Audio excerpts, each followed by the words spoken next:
আমি ছোট্ট করেই বলবো, নিশ্চয়ই আমি চাই না আমার মতো আরো সোনিয়া হোক, আমি চাই না আমার মতো কোনো নারী এরকমটাই হোক, আমি চাই না কোনো সন্তান তার বাবা তার মাকে কষ্ট দিক। ওকে, ওনার উদ্দেশ্য মহৎ। আমি সবসময় একটা কথা বলি প্রিয় শ্রোতা আপনাদেরকে, যে যারা এখানে আসেন তারা অনেক বড় ভুল কিংবা অনেক বড় অপরাধ ফ্ল্যাশ আউট করতে এখানে আসেন, কিন্তু তাদের মনের মধ্যে চমৎকার একটা মানবিক গুণ আছে। সেই মানবিক গুণ ধাক্কা দিয়ে তাদেরকে এরকম একটা অনুষ্ঠানে আনে যাতে করে তার মতো করে ভুল কেউ কখনো না করে। সুতরাং সেই দিক থেকে এই মানুষদের প্রতি আমাদের রেসপেক্ট করা উচিত। এবং আমরা আমাদের থিমে কিন্তু বলি এই কথাটা, যে আমরা আপনার এই অনুভূতিটাকে, এই হিউম্যানিজমকে আমরা আপনাকে সম্মান জানাই। ওকে, সো আমরা শুরু করতে চাই, একেবারে ব্যাকগ্রাউন্ড থেকে শুরু করব। আপনি বলেন আপনার মতো করে।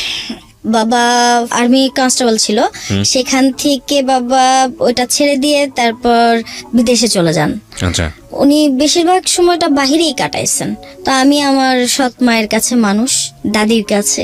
সৎ মায়ের কাছে মানুষ বলতে? আমার মাদার নাই। নাই বলতে মা নাই। মানে উনি কি জন্মে উনি মারা গিয়েছেন বা অন্য কোথাও? না না, অ্যাকচুয়ালি সে মানে ভারসাম্যহীন, পাগল বলাই চলে তাকে। আমি একটু সিচুয়েশনটা জানতে চাই। তার সম্পর্কে জেনেছি যেটা বলা চলে, ছোটবেলা থেকেই বড় হইলাম দাদির কাছে, তখন থেকেই শুনতাম সে গুছায় কিছু করতে পারতো না। আচ্ছা, তো গুছায় যখন কিছু করতে পারতো না, আমার বাবার সাথে বনাবনি হতো না। তো এরকম করতে করতে একটা পর্যায়ে গিয়ে তাদের ডিভোর্স হয়। তারপর থেকে সে মানে একটু আলাদা কেমন যেন মানে অ্যাটিটিউড করতো। তারা সে আমাকে বা আমার আরেকটা ছোট বোন আছে, তাকে অ্যালাউ করতে পারতো না, এই আর কি। এরপরে আর আমার আপনি নিজে কখনো ফেস হয়েছেন আপনার মার? না, আমার তার প্রতি কোনো রকম আগ্রহ নাই। কেন আগ্রহ নাই? আমি আমার দাদিকে ঘিরে বড়। মানে আপনি জন্মের পরে যে স্বাদটা পাননি, সুতরাং সেই স্বাদটা নিয়ে আপনার কোনো আগ্রহ নাই? আগ্রহ নাই। মানে আপনি জানার চেষ্টাও করেননি আপনার মা কোথায় আছে, কি অবস্থায় আছে? আচ্ছা, বেশ ভালো আছে, তার বাবার বাড়িতে আছে। বাট আপনি কখনো নক করেননি সেখানে? না, আমার ভালো লাগে না। ভালো লাগে না বলতে? যেখানে বাবা নাই, যেখানে মা নাই, একসাথে কোনো কিছুই নাই, কেমন যেন একটু এলোমেলো না? তো এই এলোমেলোর মধ্যে কিছু পাইতে গেলে কিছু হারাইতে হয়। তো থাক না, যখন কিছু পেতে গেলে আমি হারাবো, তার সাথে আমি যেটা নিয়ে মানে বেঁচে আছি। বিষয়টা কিরকম ছিল যে তুমি যদি তোমার মায়ের কাছে কোনো দিন খোঁজ নাও তাহলে তোমাকে এই বাড়ি থেকে চলে যেতে হবে, এরকমটাই আর কি। Okay fine. আমার মনে হয় আপনি এই জিনিসটা ফ্ল্যাশ আউট করতে চাচ্ছেন না, বাট এটা আমার জন্য ইম্পর্টেন্ট এই কারণে যে আপনি কি ধরনের পরিবেশে বড় হয়েছেন। সো আপনি জন্মের পরপরই কি সৎ মাকে পেলেন নাকি তার? না না না, আমার বয়স তখন 2.5 বছর। আচ্ছা, 2.5 বছর। তখন থেকে আপনি কি বড় মেয়ের পরিবারে বড় সন্তান? বাবার বড় মেয়ে। মানে প্রথম সন্তান কিনা? হ্যাঁ হ্যাঁ। ওকে। তো দেখা গেছে যে আমি আসলে ব্যাপারগুলো মানে এমন একটা বিয়াতে ছিলাম, মানে আমি প্রকাশ করতে পারবো না। তো দাদির কাছ থেকে সেই মমতা, সেই যতটুকুন পাওয়ার দরকার ছিল, বাবার আদর যতটুকুন যাই ছিল, দাদির কাছ থেকে আমি আমার পাওয়া। তো দাদির হাতেই মানুষ বলবো না কি বলবো আমি জানি না, তবে দাদির হাতেই আমি বড় হয়েছি। ওকে। দেখা গেছে একটা পর্যায়ে আমি যখন বেড়ে উঠতে শুরু করলাম, যখন ক্লাস 4-5-এ পড়ি, ঠিক তখন মানে আমি ছিলাম ছোটম তো একটা পড়ি, মানে এখানে ওইখানে সেখানে এখানে ওইখানে সেখানে আমি খালি দৌড়াইতাম। আচ্ছা। তো এই বাড়ি সেই বাড়ি দৌড়াইতে দৌড়াইতে দেখা যেত যে আমার পড়াশোনার আর কোনো খবর থাকতো না। তো এরকম করতে করতে হঠাৎ করে একদিন আমার আম্মা বলেন যে তুমি এখনো যে বাহিরে, তুমি আসো না কেন বাসায়? তো আমি বললাম আমি আন্টির বাসায় আছি, আসতেছি। তো ওই বাসায় আবার আমার খেলার সাথে আমার মিলে যায়। তো ওইখানে প্রায় রাত্র 10টা পর্যন্ত থাকি। তো মা কি করছে, যায় ওইখানে যায় আমার চুলের মুঠি ধইরা চিম চিম 4টা কিল দিল, দিয়ে তারপরে আমাকে নিয়ে আসলো। তো এরপরে স্যার আসলো, স্যার এসে জিজ্ঞাসা করতেছে কি ব্যাপার, আপনি কি পড়াশোনা করবেন না? তো আমি বললাম স্যার করবো, স্যার এরকম করলে তো হবে না স্যার, আমাকে একটু খেলতে দিতে হবে। তো স্যার বললো যে আর কত খেলবেন, সারাদিনই তো আপনি খেলার মধ্যেই আছেন। তো আমি বললাম স্যার আমার কিন্তু মন ভরে না, এরকম পাগলামি টাইপ কিছু করতাম। তো দেখা গেছে এরকম করতে করতে যখন ক্লাস 6-এ চলে আসি, 6-এ গিয়ে তখন আসলে আমি যে একটা মেয়ে সেটা কিন্তু আমার মাথায় ছিল না। মানে আপনি সেভাবেই বড় হয়েছেন, কেউ আপনার মাথায় দেয়ওনি বিষয়টা? না, আমি যে একটা মেয়ে সেই জিনিসটা আমি নিজেই জানি না। দেখা গেছে বাবার শার্ট পরতাম, বাবার লুঙ্গি পরতাম, পরে আলনার পেছনে গিয়ে চুপ করে বসে থাকতাম। তো খুঁজতো ও কই। তো দেখা গেছে যে যখন পাইতো পায়া বলতো দেখছো ওর বাপের শার্ট পরে বসে আছে। তা আমি এরকমটাই করতাম। দেখা গেছে একটা পর্যায়ে আমি আমার বাবারে প্রচুর ভালোবাসতাম। সেখানে আমি মায়ের যে একটা কি বলে ভূমিকা থাকা দরকার বা মাকে পাওয়ার কিছু একটা, সেই জিনিসটা আমি কখনো আগ্রহ করে দেখিনি। বাবার মধ্যেই যেন আমি সব খুঁজে পেতাম, Okay. বাবা দাদি। তো যখন ক্লাস 6-এ তখন আস্তে আস্তে অ্যাপ্রন পরা শিখাইলো, তারপরে ওইভাবে কাপড় চোপড় পরতে হবে। তো দেখা গেছে যখন ক্লাস 6-এ পড়ি আমার দাদি আমাকে স্কুলে নিয়ে ভর্তি করায় দেন। তো যখন ভর্তি করায় দেন ওই স্যার জিজ্ঞাসা করেন, আচ্ছা তোমার এই অবস্থা কেন? তা আমি বললাম, স্যার আমি তো আমি এইরকমই আছি। তো আনোয়ার স্যার হেসে বলল যে ঠিক আছে ক্লাসে যাও। তো ক্লাসে যাওয়ার পরে আস্তে আস্তে সবার সাথে মিশি। তবে আমার ওই জিনিসটা হয়নি, আমি কেন যেন অ্যাডজাস্ট করতে পারতাম না মেয়েদের সাথে, আমি না অ্যাডজাস্ট করতে পারতাম না। দেখা গেছে একটা পর্যায়ে এসে অনেক মেয়েরাই না আমার সাথে কিছুক্ষণ বসতো, ওরা সরে যেত, ওরা বসতে চাইতো না। মানে কি বিরক্ত বোধ করতো? ওরা বসতে চাইতো না, আমি নিজেই বিরক্ত বোধ করতাম, মানে চাপতে চাপতে একদম বেঞ্চের সেই কোনায় চলে যেতাম। আচ্ছা। শারফিন আন্টি মানে আমার ছোট আম্মুর বান্ধবী, উনি আবার স্কুল টিচার। আচ্ছা। তো উনি আবার আমাদের টিচার, উনারে অনেক সময় আপা আন্টি বলা হয়। তো দুষ্টু করে বলে ফেললাম একদিন যে এই করছে খালামুনি, আমার কিন্তু ভালো লাগে না, আমি কিন্তু ক্লাস করব না। বলো কেন? বললো মেয়েরা হাসে, দেখেন না কিভাবে হাসে। তো হাসে বললো যে কেন, কি হয়েছে? তো আমি বললাম যে আমি তো বলতে পারি না, আমি কি বাদরের মতো দেখতে, না আমি কেমন কেমন। সামহাউ আপনার অ্যাটিটিউডটা তাদের কাছে খুব হাস্যকর ছিল। তাদের কাছে মানে এটা আমাদের শুনেও কিছুটা মনে হচ্ছে। আমি আরেকটু রিকভারি করতে চাই আপনাকে, তাহলে হয়তো বুঝতে পারবো যে আপনি 8-10 জনের চেয়ে আলাদা ছিলেন। প্রিয় শ্রোতা, একটা জিনিস খেয়াল রাখবেন, এখানে ও যে ধরনের পরিবারে বড় হয়েছে সেখানে কিন্তু মা অ্যাবসেন্স, এবং ওনার মা সম্পর্কে উনি যে বর্ণনাটা দিয়েছেন সেটাও একটু খেয়াল রাখতে হবে। বিকজ উনি যেটা বলছেন যে মার এক ধরনের মানসিক সমস্যা ছিল, তো ওর আবার ম্যাচিং প্রবলেম হচ্ছে স্কুলে গিয়ে। সব কিছু মিলিয়ে একটা অনেক বড় একটা কোয়েশ্চেন মার্ক থেকে যায় যে আসলে ওর চাইল্ডহুডটা কি বা উনি মানুষ হিসেবে কেমন। সো এই বিষয়গুলো মাথায় রেখে আমাদের একটু সামনের দিকে এগোতে হবে। বলুন। তো বাই দ্য ওয়ে, ডালিবাবু স্যার আমার ইংলিশ টিচার ছিল। তো উনি হঠাৎ করে আমাকে জিজ্ঞাসা করেন, একটা কোশ্চেন জিজ্ঞাসা করেন। তো আমি ওটার আনসার না দিয়ে উল্টা আনসার করা শুরু করলাম। তো উল্টা আনসার কোশ্চেন করা শুরু করলাম, বলার সাথে সাথে উনি আমার বেঞ্চের উপরে দাঁড় করাই দিল। তো বেঞ্চের উপরে দাঁড় করানোর পরে বললাম, স্যার এটা তো ঠিক হইলো না, আপনি আমার বেঞ্চের উপরে না দাঁড় করে আপনি আমার কানাভুটি না হইতে পারতেন। কানাভুটি কি জিনিস? কানে ধরে উঠবস করা। ওকে, এটা না হইতে পারতেন। তো আগে শুধু শুধু কেন আমার এই খামাখাই দাঁড় করায় রাখলেন? তো স্যার বললো, তুই বেয়াদব হয়ে গেছিস মেয়ে। স্যার আমি মেয়ে কোন জায়গা দিয়ে, আমি তো দেখতে পাচ্ছি না মেয়ে কোন দিক দিয়ে আমি। আচ্ছা যাই হোক, তারপর ওইখান থেকে বের হলাম, স্কুল থেকে বের হলাম। তো রাস্তা দিয়ে আসতাম, ছেলেরা অনেক সময় দেখতাম আমাকে দেখলে না, মানে কেউ প্রপোজ করতে চাইতো, কেউ কনফিউশনের দেখা যেত যে কনভিন্স করতে চাইতো, কেউ কনফিউশনে আসতে চাইতো না, কেউ দেখা যেত যে মানে এক একজন এক এক ধরনের দেখতাম আর কি। তো যখন দেখলাম আমার বাড়ির পাশে ভাড়াটিয়া হবে, তো সে ছেলেটা আমাকে দেখলে প্রায় হাসতো। আমি আবার স্কুল থেকে আসার পথে, এটা আমার মানে প্রতিদিনের একটা রুটিন ছিল, একটা আজিজ মিল্ক চকলেট খাইতে হবে আমার। ওকে। খেতে খেতে আমি বাসায় চলে আসতাম। অনেক সময় দেখা যেত যে বাসায় আসতে আসতে রাস্তায় বসে খেলতে বসে পড়ছি। তো দেখা গেছে তখন তো আমাদের গ্রাম ছিল, জি। এখন তো বর্তমানে দেখা যায় যে এই জায়গাটা গ্রাম নাই, গ্রামের আকারে গিয়ে থেমে নাই, এখন তো শহর হয়ে গেছে। তো তখন এরকম করতে করতে ক্লাস যখন 7-এ উঠলাম, 6-এর চ্যাপ্টার এইভাবেই চলতে থাকলো। ক্লাস 7-এ যখন উঠতে শুরু করলাম তখন একটু কেমন একটু শরীরের মধ্যে চেঞ্জ চলে আসলো। জি। তো চেঞ্জ গুলো আমি আসলে মানে খুব একটা কি বলে বুঝতে পারতাম না। তো ফুপুকে এক এক রকমের প্রশ্ন করতাম, তো ফুপু যা পারতো তাই বলতো। আচ্ছা। দাদিকেও প্রশ্ন করতাম, দাদি আমারে কখনো একা যেতে দিত না এই প্রশ্নগুলো করার পর থেকে। হ্যাঁ। ওকে। তো আমাদের ওয়াশরুমটা ছিল, যেমন আমি এখানে বসে আছি, এখান থেকে আপনার ওই ওয়াশরুম পর্যন্ত অতটুকু দূরে। আমাদের বাড়িটা কিন্তু অনেক বড়। ওকে। হ্যাঁ। তো দেখা গেছে যে ওই ওয়াশরুমে যেতে হলে আপনার 3 মিনিট তো লাগবেই হেঁটে যেতে। ওকে। তো রাত্র কখনো 10টা, কখনো 11টা, কখনো 12টা। তো দেখা গেছে যে আমার দাদি হারিকেন নিয়ে দাঁড়ায় থাকতো আচ্ছা আমার জন্য। তো আমি ওয়াশরুমে যাইতাম অনেক সময়। তো এরকম করতে করতে হঠাৎ করে একদিন আমারই জ্যাঠাতো ভাই, তো দেখা গেছে সে প্রেমের যে কি বলে এই চিঠি টিঠি এগুলো দিতে আসতো। তো প্রপোজ করতো, অনেকবার প্রপোজ করছে। তো আমার ছোট বোনকে আমি বললাম, কি বলে তোরা কি শুনবি, যা খায় আয়, কি বলে যা খায়। তো ওরে পাঠাইতাম ছোট জনরে। তো ছোট জন গিয়ে দোকানে গিয়ে যা পারতো খাইতো, খায়াটাই আসতো।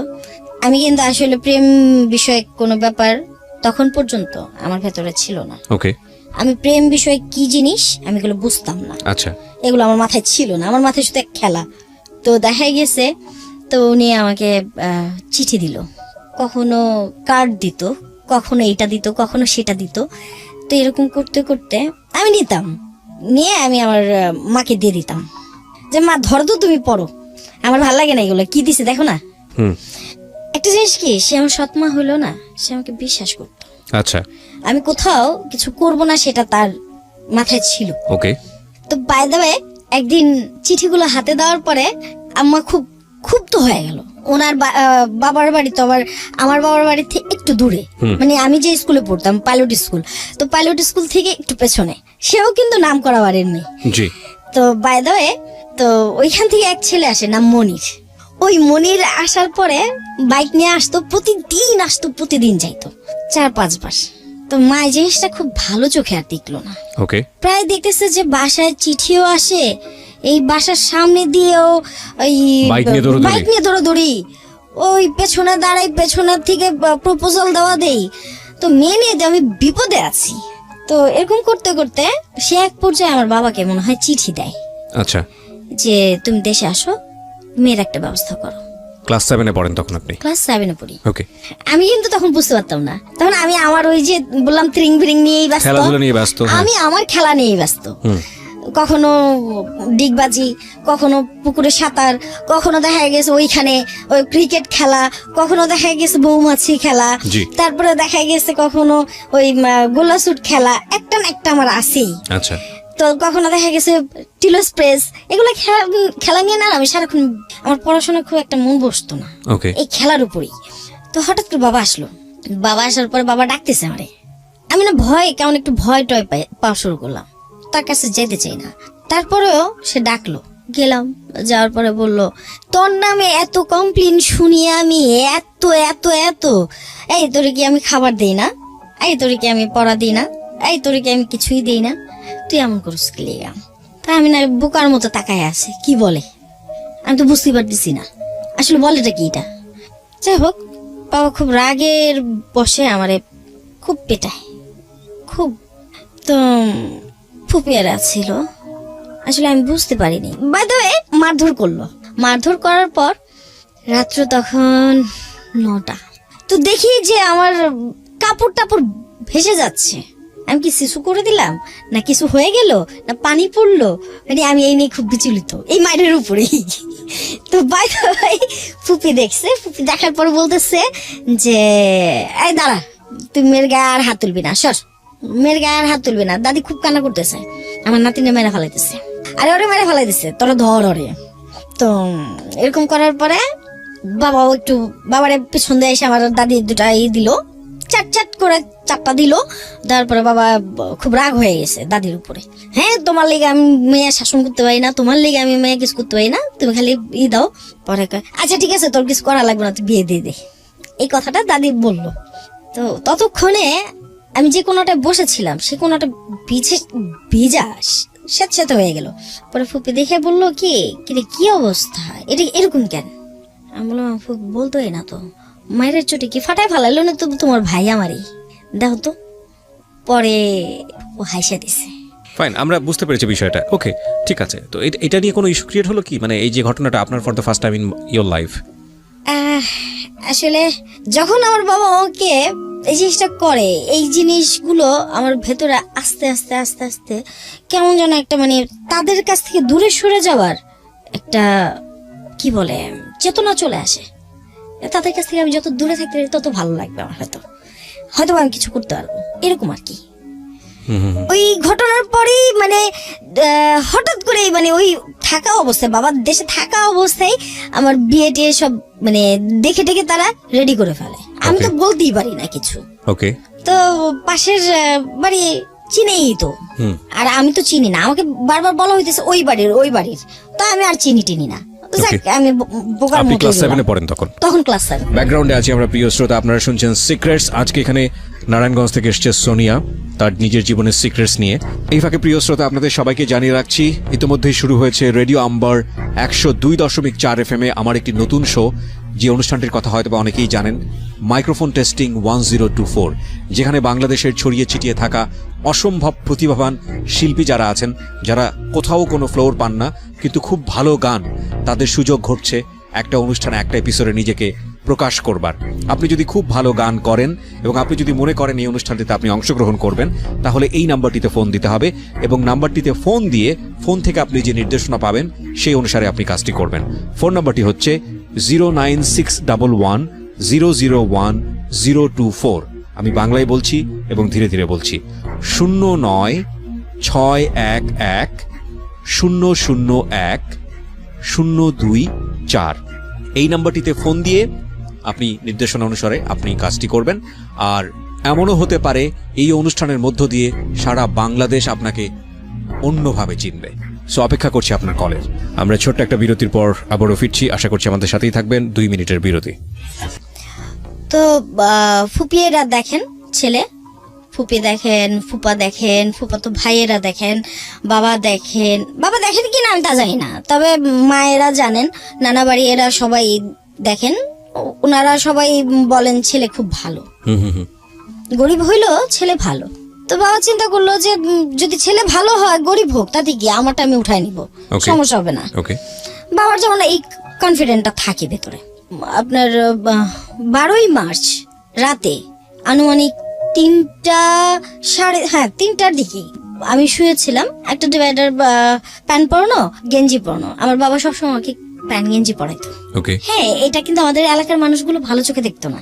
আমার বাবা কিন্তু আমার মামা সৎ মায়ের ভাই, উনি জাপানে ছিলেন, জাপান থেকে আমাকে ড্রেস আইনা পরাইতো। তো দেখা গেছে যে আমার বাবা তো আল্লাহ দিলে কম পড়তো না আমার জন্য। আমার যেটা পছন্দ হইতো সেটা আমি রাখার পরে তারপরে যাকে খুশি তাকে দিয়ে দিত। বাবা কিন্তু ওই দিকটা খুব ভালো ছিল, কিন্তু সে যে কেউ কিছু বললে সহ্য করতে পারতো না, ওইটির সাথে সাথে রিয়াকশন নিত। আর আমিও ওরকম ভাবে রয়েছি, কখনো বলি নাই যে আমি প্রেম করে বিয়ে করবো বা এই সেই এক্সেট্রা এক্সেট্রা। ওই সময় আপনি প্রেম কি জিনিস বুঝতেন না, বুঝিও না, আর আমার কোনো পছন্দ নাই। বাবা জিজ্ঞাসা করছে, তোমরা জেনে দইনি, মানে ওই যে আমার ভেতরে একটা জিনিস ঢুকে গেছে। প্রথম কথা হচ্ছে প্রেম কি জিনিস বুঝতেন না, বিয়ে বোঝা তো আরো প্রশ্ন ওঠে না। না, ওই যে আমার ভেতরে ওই জিনিসটা ঢুকে গেছে। আমার দাদি যে বললো যে ওর বিয়ে দিয়ে দে, সব ঠিক হয়ে যাবে। তো আপনি মনে করেছেন বিয়ে দিলে সব ঠিক হয়ে যাবে? হ্যাঁ, বিয়ে দিলেই ঠিক হয়ে যাবে। তো ওই জিনিসটা, ওই যে বাচ্চাদের যে একটা মন থাকে, সেই জিনিসটাই আমার ভেতরে রয়ে গেল। বিয়ে দিল মানে বিয়ে দিয়েছে বরিশালেরই ছেলে, আমাদের এখানে থাকতো। নাম মানে পুরো নামটা আপনি বলতে চাচ্ছেন না? না। ওকে, ঠিক আছে। তো দেখা গেছে যে রাত্র আনুমানিক 3টার দিকে, হ্যাঁ 3টাই হবে আমার মনে হয়। এর মধ্যে এর আগে কিন্তু সন্ধ্যার দিকে বাবারে দেখছি বিরিয়ানি টিরানি কি রান্না করতেছে।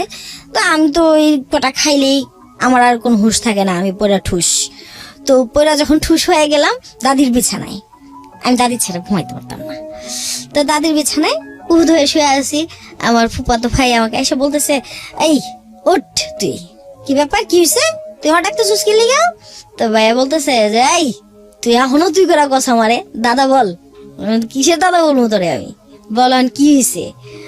তোর বাবা ডাকে। তো গেলাম, জি বাবা, জি আব্বু। তার সামনে যাওয়ার পরে বললো, তোর ফুপি কি বলে শোন। তো ফুপি বললো যে ঠিক আছে, হাত মুখ ধুয়ে তোরে দেখতে আসবো। রাত্রেবেলা আমার কি দেখবো? হ্যাঁ, রাত্রেবেলাই দেখবো। তাই এমন করে কথাটা বললো। আচ্ছা ঠিক আছে, আমি হাত মুখ মুড়াইতে বাথরুমে গেলাম। পেছনে দেখি 2-4টা আমার পেছনে, ভাই পেছনে, ওই পেছনে, সেই পেছনে। আজকে হঠাৎ করে আমার পেছনে এত মানুষ কেন, যে মেয়ের কোনো খবর নাই। চেক ওয়াশরুম থেকে বেরোইলাম, ভাই আবার কানে কানে বলতেছে তুই যেন পালাইতে না পারস। আরে এটি কি কয়, আমি কিলিকা পালাম। পরে ওই বাড়ি থেকে লোকজন আসে, তাই আমি দেখে বাবুর মা এখানে কিলিকা। দাদির দিছে, এই বাবুর মা এখানে কে? বিয়ে হেনেকে বুটকি তার মানে আপনি জানতেন না আপনার কার সঙ্গে বিয়ে ঠিক হয়েছে? ওকে। আমি আমাকে বলতেছে কিন্তু আমি কিন্তু গেস করতে পারছি না। তো যাই হোক আমি যখন বললাম এই বিয়ে হেনেকে, তো এই বিয়ে হেনেকে করার পর আমার দাদি বলছে চুপ থাক, আরে তুই চুপ থাক, তুই পেঁচাল পারিস না, তুই চুপ থাক। সবাই মোটামুটি আমার দেখে বলতেছে মানে কেমন আছে, যেমন আমি বান্দরখানায় থেকে ইয়ের কাছে চলে আসলাম আর কি, মানে সবার কাছে যেমন কেমন জানি একটা গুছায় উঠতে পারতেছি না আর কি, মানে এমন একটা পরিস্থিতি আমি নিজেই যেন কেমন জানি হয়ে গেছি। এর মধ্যে কাজী টাজিও রেডি, কাজী টাজি আসছে, আমারে বলতেছে যে তুমি সাইন করো। আমিও দিয়ে দিলাম সাইন, আমি আর প্রশ্ন করিনি। পরে তাকায় রয়েছি আমি যখন তাকায় রয়েছি আমার ফুপুর দিকে, তখন আমার ফুপু বললো যে বাবারে তোর বিয়ে দিয়ে দিলাম। সাইন করার পরে? সাইন করার পরে তোর বাবা তোর বিয়ে দিয়ে দিল। ওকে।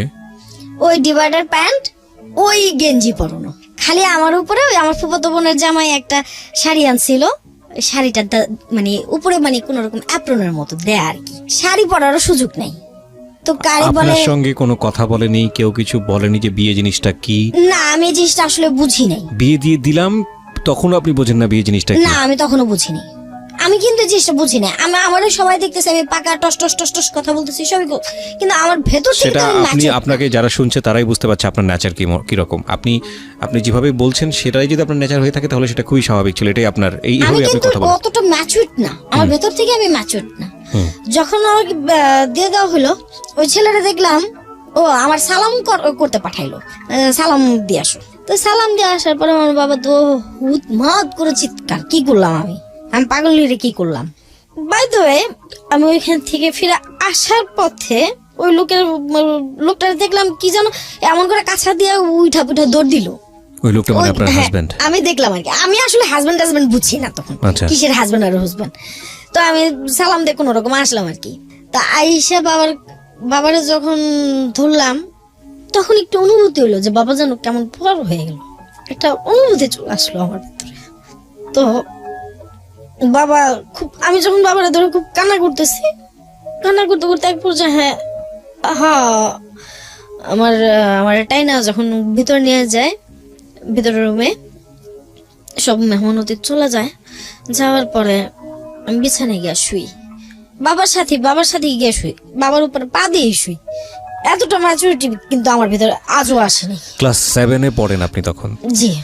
তারপরে যখন বাবার পেঁচায় ধরে শুই, আমার বাবা এক পাশে আম্মা, এক পাশে ছোট বোনেরা। আনুমানিক ভোর 4টা থেকে 4:30 এরকম 5টা এরকম বাবা উঠা গেল। তারপরে তার কাপড় চোপড় পরা সবকিছু নিয়ে সে রওনা দিব। ঠিক অমন টাইমে সে আমার হাতে কিছু টাকা গুঁজে দিয়ে মাথার মধ্যে এরকম করে একটু দিয়ে বের হয়ে গেল, পাগলে যাই, ভালো থাকিস। তো মারে যে কি ডাইরেকশন দিয়ে গেছে আমি জানি না, আমি বলতে পারবো না। আমি আমার ভাবে দিন যাপন করতে শুরু করি। ঠিক নেক্সট মানে সপ্তাহে তারা আবার আসে। তো আসার পরে তাদেরকে খাওয়া দাওয়া করানো হয়। খাওয়া দাওয়া করানোর পরে ছেলে আমাদের বাসায় থাকে কিছুটা সময়। আসলে সৎ মাই থাকে। মা কিন্তু মধুর ডাক। আমি নিজেও একজন মা। আমি বুঝি আমার সন্তানের গায়ে আঘাত লাগলে আমি পাগল হয়ে যাই। আমার কেমন লাগে সেটা আমি জানি। আমি মনে হয় তখন পৃথিবী না, শুধু সে যেই হোক তার টাইরা ছেড়ে ফেলতে আমি দেরি করব না। আসলে এটা শুধু মানুষের না, এটা প্রত্যেকটা প্রাণীর মধ্যে আল্লাহ এই জিনিসটা দিয়ে দিয়েছেন। এবং যারা অবুঝ প্রাণী তারাও দেখবেন যে তাদের সন্তানের দিকে যদি আপনি অন্যরকম কোনো কিছু করেন, তারা আপনার দিকে তেড়ে আসে। এটা সৃষ্টিকর্তার দেওয়া অদ্ভুত এক জিনিস। এটা আপনি ঠিকই বলেছেন, কিন্তু আপনি সৎমার প্রসঙ্গে কিছু একটা বলতে চাচ্ছিলেন। হ্যাঁ, তো যাই হোক, সে আমাকে বললো জোরপূর্বক কি আমি বেরোবো, এর মধ্যে আমার বেরোতে দিচ্ছে না। ওই ঘরে যা। আপনার মা? হ্যাঁ। তো বলতেছে ওই ঘরে যা। পরে রাগ হয়ে গেলাম। ওই ঘরে মানে যে ঘরে আপনার হাজবেন্ড? হ্যাঁ। রাগ হয়ে গেলাম, এক তরফ রাগই হয়ে গেলাম। রাগ হয়ে তারা অনেকগুলো উল্টাপাল্টা কথা বলছি আমি সৎমাকে। অনেকগুলো উল্টাপাল্টা কথা বলছি আমি। তো তার বোন ছিল, এখন সে পরের দিন চলে যাবে। তার মানে ইচ্ছাই হয়েছে তার সে পরের দিন বাবার বাড়ি চলে যাবে। থাকি তো বাসায় আমি, দাদি, ছোট বোন। ওকে। তা আমরা 2 বোনই থাকি বাসায়। আর কোনো ভাই বোন ছিল না? না। ওকে। সৎ তো- মায়ের কোনো ভাই বোন ছিল হ্যাঁ না? আছে। তো উনি একটু এই পাইলেই না তার বাবার বাড়ি চলে যায়। কাছাকাছি ছিল বোধহয়। হ্যাঁ, তো যাই হোক, ফ্রিজে খাবার টাবার ছিল।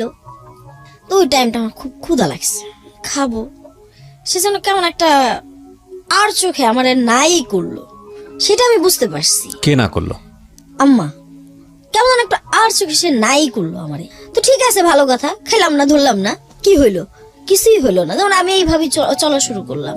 তো দাদির কাছে গিয়ে ওই বিড়ালের বাচ্চা যেরকম মুড়ায় টোড়ায় ভিতরে ঢুকে, ঠিক এরকম বিড়ালের বাচ্চার মতো মুড়ায় টোড়ায় দাদির পেটের মধ্যেই ঢুকা শুরু করলাম। পরে দাদি একতরফ কান্নাই করছে। পরে আমার কটা খাবার এনে দিচ্ছে, আমি খাবারটা খাইছি। খাওয়ার পরে শুয়েছি। আমি কিন্তু বুঝতেও পারিনি এগুলো। ওই লোকটা তারপরে এই যে আস্তে আস্তে আসা শুরু করলো আপনাদের বাড়িতে? আমাদের বাড়িতে। তো হঠাৎ একদিন বয়সের ডিফারেন্স কত ছিল আপনার সঙ্গে? আপনার তো তখন 13-14 সর্বোচ্চ বয়স। ওই লোকের তখন মিনিমাম 30-32। ওকে। তো দেখা গেছে এক পর্যায়ে তার বাবার মৃত্যুবার্ষিকী। আমি কিন্তু বুঝি না, দিন দুনিয়া এগুলো বুঝি খুব কম। একটা জিনিসই বুঝি, কাজ বুঝি, দৌড়াদৌড়ি বুঝি, এটাই বুঝি। আমার বুঝ কাজ, কচুরি আনতে হইব, কচুরি আনতে পারবো, দুধ আনতে হইব, দুধই দিয়ে দিতে পারবো, মানে এরকম আর কি। আমাদের বাড়িটা কিন্তু গ্রামের একটা পরিবেশ। জি জি, আমি বুঝতে পারছি। গেলাম ওদের বাড়িতে? ওদের বাড়িতে, যাইতে চাই নাই, এই প্রথম যাওয়া? এই প্রথম, যাইতে চাই নাই। ওকে। তো দাদি পাঠাইলো, যা একটু দেখে আয় কর, তুই তো থাকতে পারবি না। আপনার স্কুল বুঝতে কি পারছি। তারপরে বন্ধ হয়ে গেল? বিয়ের পরে কি স্কুল বন্ধ করে দিয়েছিলেন? আপনি স্কুলে যেতেন? না, শেষ, না করে দিল কে? শেষ, নিজে থেকেই শেষ। আপনি শেষ করে দিয়েছেন, যাবো না আর? না, আর যে কি হবে? মানে এটা আপনি ফিল করেছেন, কিন্তু আপনার ফ্যামিলি মেম্বার কেউ বলে নাই যে তুমি স্কুলে যাও বা কিছু একটা? না না, এরকমটা আর কিছুই হয়ে ওঠে নাই, এরকম কিছুই আর হয়ে ওঠে নাই। ওই তাদের বাড়িতে গেলাম, যাওয়ার পরে মনে হয় 15-20 মিনিট ছিলাম। 15-20 মিনিটের পর তারা আসছে, সে আবার আমার বাসা আসছে। তা আমার বাসায় কেউ ছিল না, সেইখানে সে আমার জোর জুলমত টর্চার করছে। এটা এটা আমি তাকে বলবো না এটা ভালোবাসা, এটা আমি বলবো torture. So this is a very very important point, যেটাকে আমরা বলি যে বিয়ের পরবর্তী সময়, যেটা সবচাইতে গুরুত্বপূর্ণ সময় হাজব্যান্ড অ্যান্ড ওয়াইফের মধ্যে, সেটাকে কেউ বলেন বাসর রাত, কেউ বলেন ফুলসজ্জা, হোয়াট এভার ইট ইজ। এবং এটা ওনার জায়গা থেকে হচ্ছে একটা টর্চার ছিল, মানে it's one kind of rape. আমি জানি না, যদি সামাজিকতার জায়গা থেকে যাই তাহলে এটা একটা অনৈতিক কাজ হয়েছে, মানে বিয়ের ব্যাপারটা আমি বলছি। দ্বিতীয়ত যদি বলি যে আইনত যদি যাই, তাহলে তো এটা আইনত একেবারেই অবৈধ কাজ।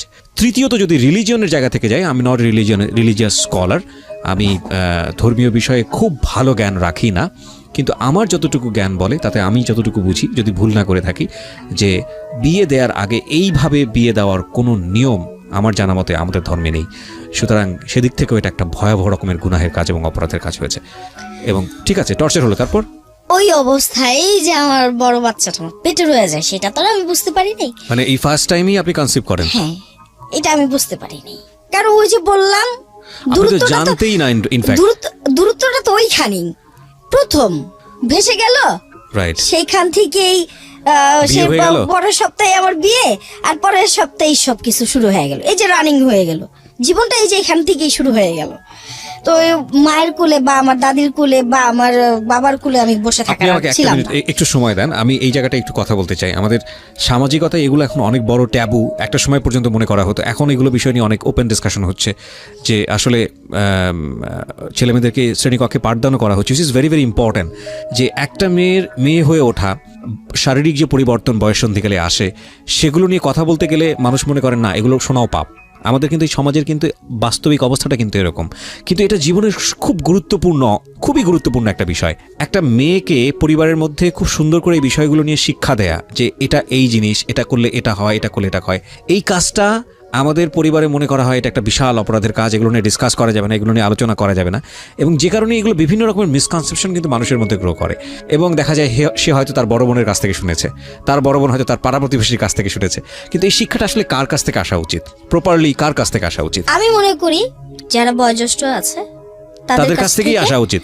আসা উচিত। প্রথমত আমি মনে করি বাবা মায়ের কাছ থেকে পারিপার্শ্বিকতা থেকে আসা উচিত। রাইট বাবা মা সবারই থাকে না, রাইট সবার বাবা মা থাকে না। কিছুদিন আগে একটা বাচ্চা কিন্তু জন্মাইছে, তার মা ছিল পাগল। রাইট, ফেসবুকে এই কাজটি হয়েছে এবং আমি স্পেশালি থ্যাঙ্কস দিতে চাই আজকের এই অনুষ্ঠান থেকে। আমার গা শির উঠেছে। আপনি ফেসবুকে অনেক বেশি মনে হয় অ্যাক্টিভ থাকেন, যে কারণে আপনি না জেনেছেন না, এটা। আমি ফেসবুকে না, টেলিভিশন থেকে। টেলিভিশনে আপনি জেনেছেন এটা? কখনো আমি ফেসবুক ইউজ করি নাই। ওকে। আর আমি এই যে আমার লুডুমপুরে একটা ডিডি 2 এর মডেলের একটা সেলফোন ইউজ করি। আমার কখনো ফেসবুক, ইউটিউব, তারপরে আপনার কি বলে আরো যা আছে, এগুলো তো যেয়ে ওঠা হয়নি। ফাইন, আপনি যখন ইউটিউবের কথা বললেন, আমি একটু বলে দিই প্রিয় শ্রোতা, এই অনুষ্ঠানটি আপনারা ইউটিউবে শুনতে পাবেন। আমরা আপলোড করে দিচ্ছি কিছুক্ষণের মধ্যেই। আমাদের ইউটিউবের ঠিকানা www.youtube.com/dfm904। আমি আবারও বলছি, ঢাকা FM 90.4 নামে ইউটিউবে সার্চ দিলেই আপনি পাবেন আমাদের চ্যানেলটি, এবং ওখানে গিয়ে আপনি অবশ্যই সাবস্ক্রাইব বাটনে ক্লিক করতে ভুলবেন না। আপনি যে ইম্পর্টেন্ট বিষয়টি কথা বলছিলেন যে হ্যাঁ, পাগলির মেয়েটা পাওয়া গেল এবং তাকে একটা পরিবারের কাছে হস্তান্তর করা হয়েছে। পুরো প্রসেসটাই খুব সুন্দরভাবে হয়েছে এবং খুব দুর্ধর্ষ ঘটনা। রাস্তার মধ্যে বাচ্চা প্রসব করেছে সে, কোনো এক পথচারী সেখানে তারপরে সে ভাগ্যবান, তার কিন্তু তিনটে মামা মিলেছে। রাইট, হ্যাঁ, তারপরেও কিন্তু সে ভাগ্যবান না, এরকম তিনটে মামা মিলেছে। অনেক ভাগ্যবান মিলেছে কি? এক্স্যাক্টলি, আপনি এই কথাটা বলতে পারেন যে আপনার আসলে মিলেছে কি। ওনার পরিবার থাকার পরও ওনার প্রতি অত্যাচার হয়েছে এবং সেটা ভয়াবহ রকমের অত্যাচার। এটা আমাদের সামাজিকতার চিত্র। আমরা সেক্স শব্দটা শুনলে মনে করি যে এটা একটা ভয়াবহ রকমের বাজে ডিসকাশন হচ্ছে এখানে, কিন্তু জীবনের খুব গুরুত্বপূর্ণ একটা বিষয় এবং এটাকে এত গোপন রাখার ফলে নীরবে নিভৃতে কতটা টর্চার হতে পারে একটা শিশুর প্রতি, কিংবা কতটা টর্চার হতে পারে একটা কিশোরের প্রতি, এই সিনারিওগুলো অনেক সময়, বিশেষ করে এনজিওর কিছু ডাটা আছে, আপনারা যখন এগুলো নিয়ে স্টাডি করবেন, যখন পড়বেন, তখন বুঝবেন যে এটা আসলে কতটা ভয়ানক। ভাই, আপনার সামনে আগুন আছে, এই আগুনটাকে আপনি সেদ্ধ করার কাজে ব্যবহার করবেন, নাকি আগুনটাকে আপনি আপনার ভালো লিভিং লাইফের জন্য ব্যবহার করবেন, নাকি আগুনটাকে পোড়ার জন্য ব্যবহার করবেন, সেটা কিন্তু আপনার একান্তই ব্যক্তিগত বিষয়। আমরা আজকে ওনার যে ব্যক্তি জীবন, সেখানে যে বিভিন্ন বিষয়গুলো ফ্ল্যাশ আউট করছি, এটার পেছনের অন্যতম কারণ হচ্ছে যে একটা শিশুকে বা একটা মেয়ে শিশুকে বা একটা মেয়ে কিশোরীকে কিভাবে বড় করলে প্রপারলি বড় করা হয়, সেই বিষয়ে আপনাকে নক করার জন্যে। এখন এই বিষয়টিকে যদি আপনি নেগেটিভভাবে নেন, না বোধকভাবে নেন, সেটা আপনার ব্যক্তিগত সীমাবদ্ধতা। ওই সীমাবদ্ধতার প্রতি আমাদের রেসপেক্ট আছে, কিন্তু সেটাকে আমরা এগ্রি করি না। হ্যাঁ, ওকে। আমি একটু যে জায়গাটায় ছিলাম সেখান থেকে আবারও ফিরতে চাই, যে আপনি প্রথমত বিয়ে বুঝতেন না, একটা মেয়ে কখন মেয়ে হয়ে ওঠে সেটা বুঝতেন না। তারপরে আপনার সঙ্গে যেটা বললেন, আপনি একটা টর্চার হলো শারীরিক সম্পর্কটাকে, এবং তারপর আপনি কনসিভ করে উঠলেন। খুব সহজেই কনসিভ করার বিষয়টি কি সেটাও আপনি বোঝেন না। বুঝি নেই। ওকে, আমি সামনের দিকে আগাই। তারপর শ্বশুর বাড়িতে যাইতে হবে, বাড়িতে থাকার মতো প্রসিকিউশন গুলো নাই। তো বাই দ্য ওয়ে, দেখা গেল মার্চের 12 তারিখে আমার বিয়ে হয়। কত সালের? 97 সালে। 1997 সালে। ওকে। মেয়ের দিকে শ্বশুর বাড়িতে যাতায়াতটা বাড়লো। আপনার? আমার যেতে হয়, বুড়ো শাশুড়ি কাজ টাজ করে দিতে হয়, পানি টানি চেপে দিতে হয়, তার কাপড় চোপড় আগায় দিতে হয়, এরকমটাই। আপনার জামাই কি করতো? উনি ঘড়ির ব্যবসা করতেন। ফাইন, বিরতি নেব প্রিয় শ্রোতা। এই জায়গাটিতে ছোট্ট একটা বিরতি, মাত্র 2 মিনিটের।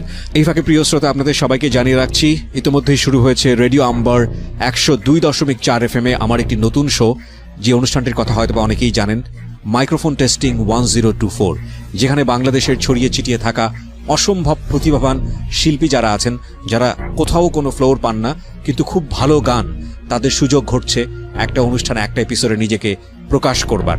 আপনি যদি খুব ভালো গান করেন এবং আপনি যদি মনে করেন এই অনুষ্ঠানটিতে আপনি অংশগ্রহণ করবেন, তাহলে এই নাম্বারটিতে ফোন দিতে হবে, এবং নাম্বারটিতে ফোন দিয়ে ফোন থেকে আপনি যে নির্দেশনা পাবেন সেই অনুসারে আপনি কাজটি করবেন। ফোন নাম্বারটি হচ্ছে 09611001024। আমি বাংলায় বলছি এবং ধীরে ধীরে বলছি, 0961010024। এই নাম্বারটিতে ফোন দিয়ে আপনি নির্দেশনা অনুসারে আপনি কাজটি করবেন। আর এমনও হতে পারে এই অনুষ্ঠানের মধ্য দিয়ে সারা বাংলাদেশ আপনাকে অন্যভাবে চিনবে। সো অপেক্ষা করছি আপনার কলের। 2 মিনিট পর সোনিয়ার জীবনের সিক্রেটস নিয়ে আমরা আবারও ফিরছি। আশা করছি আমার সাথেই থাকবেন, যেখানটাই ছিলেন। এপ্রিল মের দিক দিয়ে মোটামুটি ভাবে যাওয়া আসা, দুপুরে হোক, সকালে হোক, বিকেলে হোক, ঘর মুছে দেওয়ার জন্য হোক, যেইভাবে হোক যাওয়া হয়। তো এরকম করে আস্তে আস্তে হঠাৎ করে একদিন দুপুরবেলা মাথা ঘুরাইতেছে, ভাল লাগতেছে না, বমি বমি লাগতেছে। যেই মানুষ আমি এতগুলা খাই, সেই মানুষ আমার খাওয়া নাই। আমার দাদি যদি কারো বাসায় দুধ দিতে যাইতো, কেউ না কেউ দেখা যেত আমার দাদির কিছু না কিছু দিত। খুব আদর করতো আমার দাদিরে। আমার দাদি কিন্তু খুব ভালো একজন সম্মানী ব্যক্তি ছিলেন। তো দেখা গেছে কিছু না কিছু দিত, তো আমার দাদি এটা খাইতো না, না খায় আমার জন্য নিয়ে আসতো।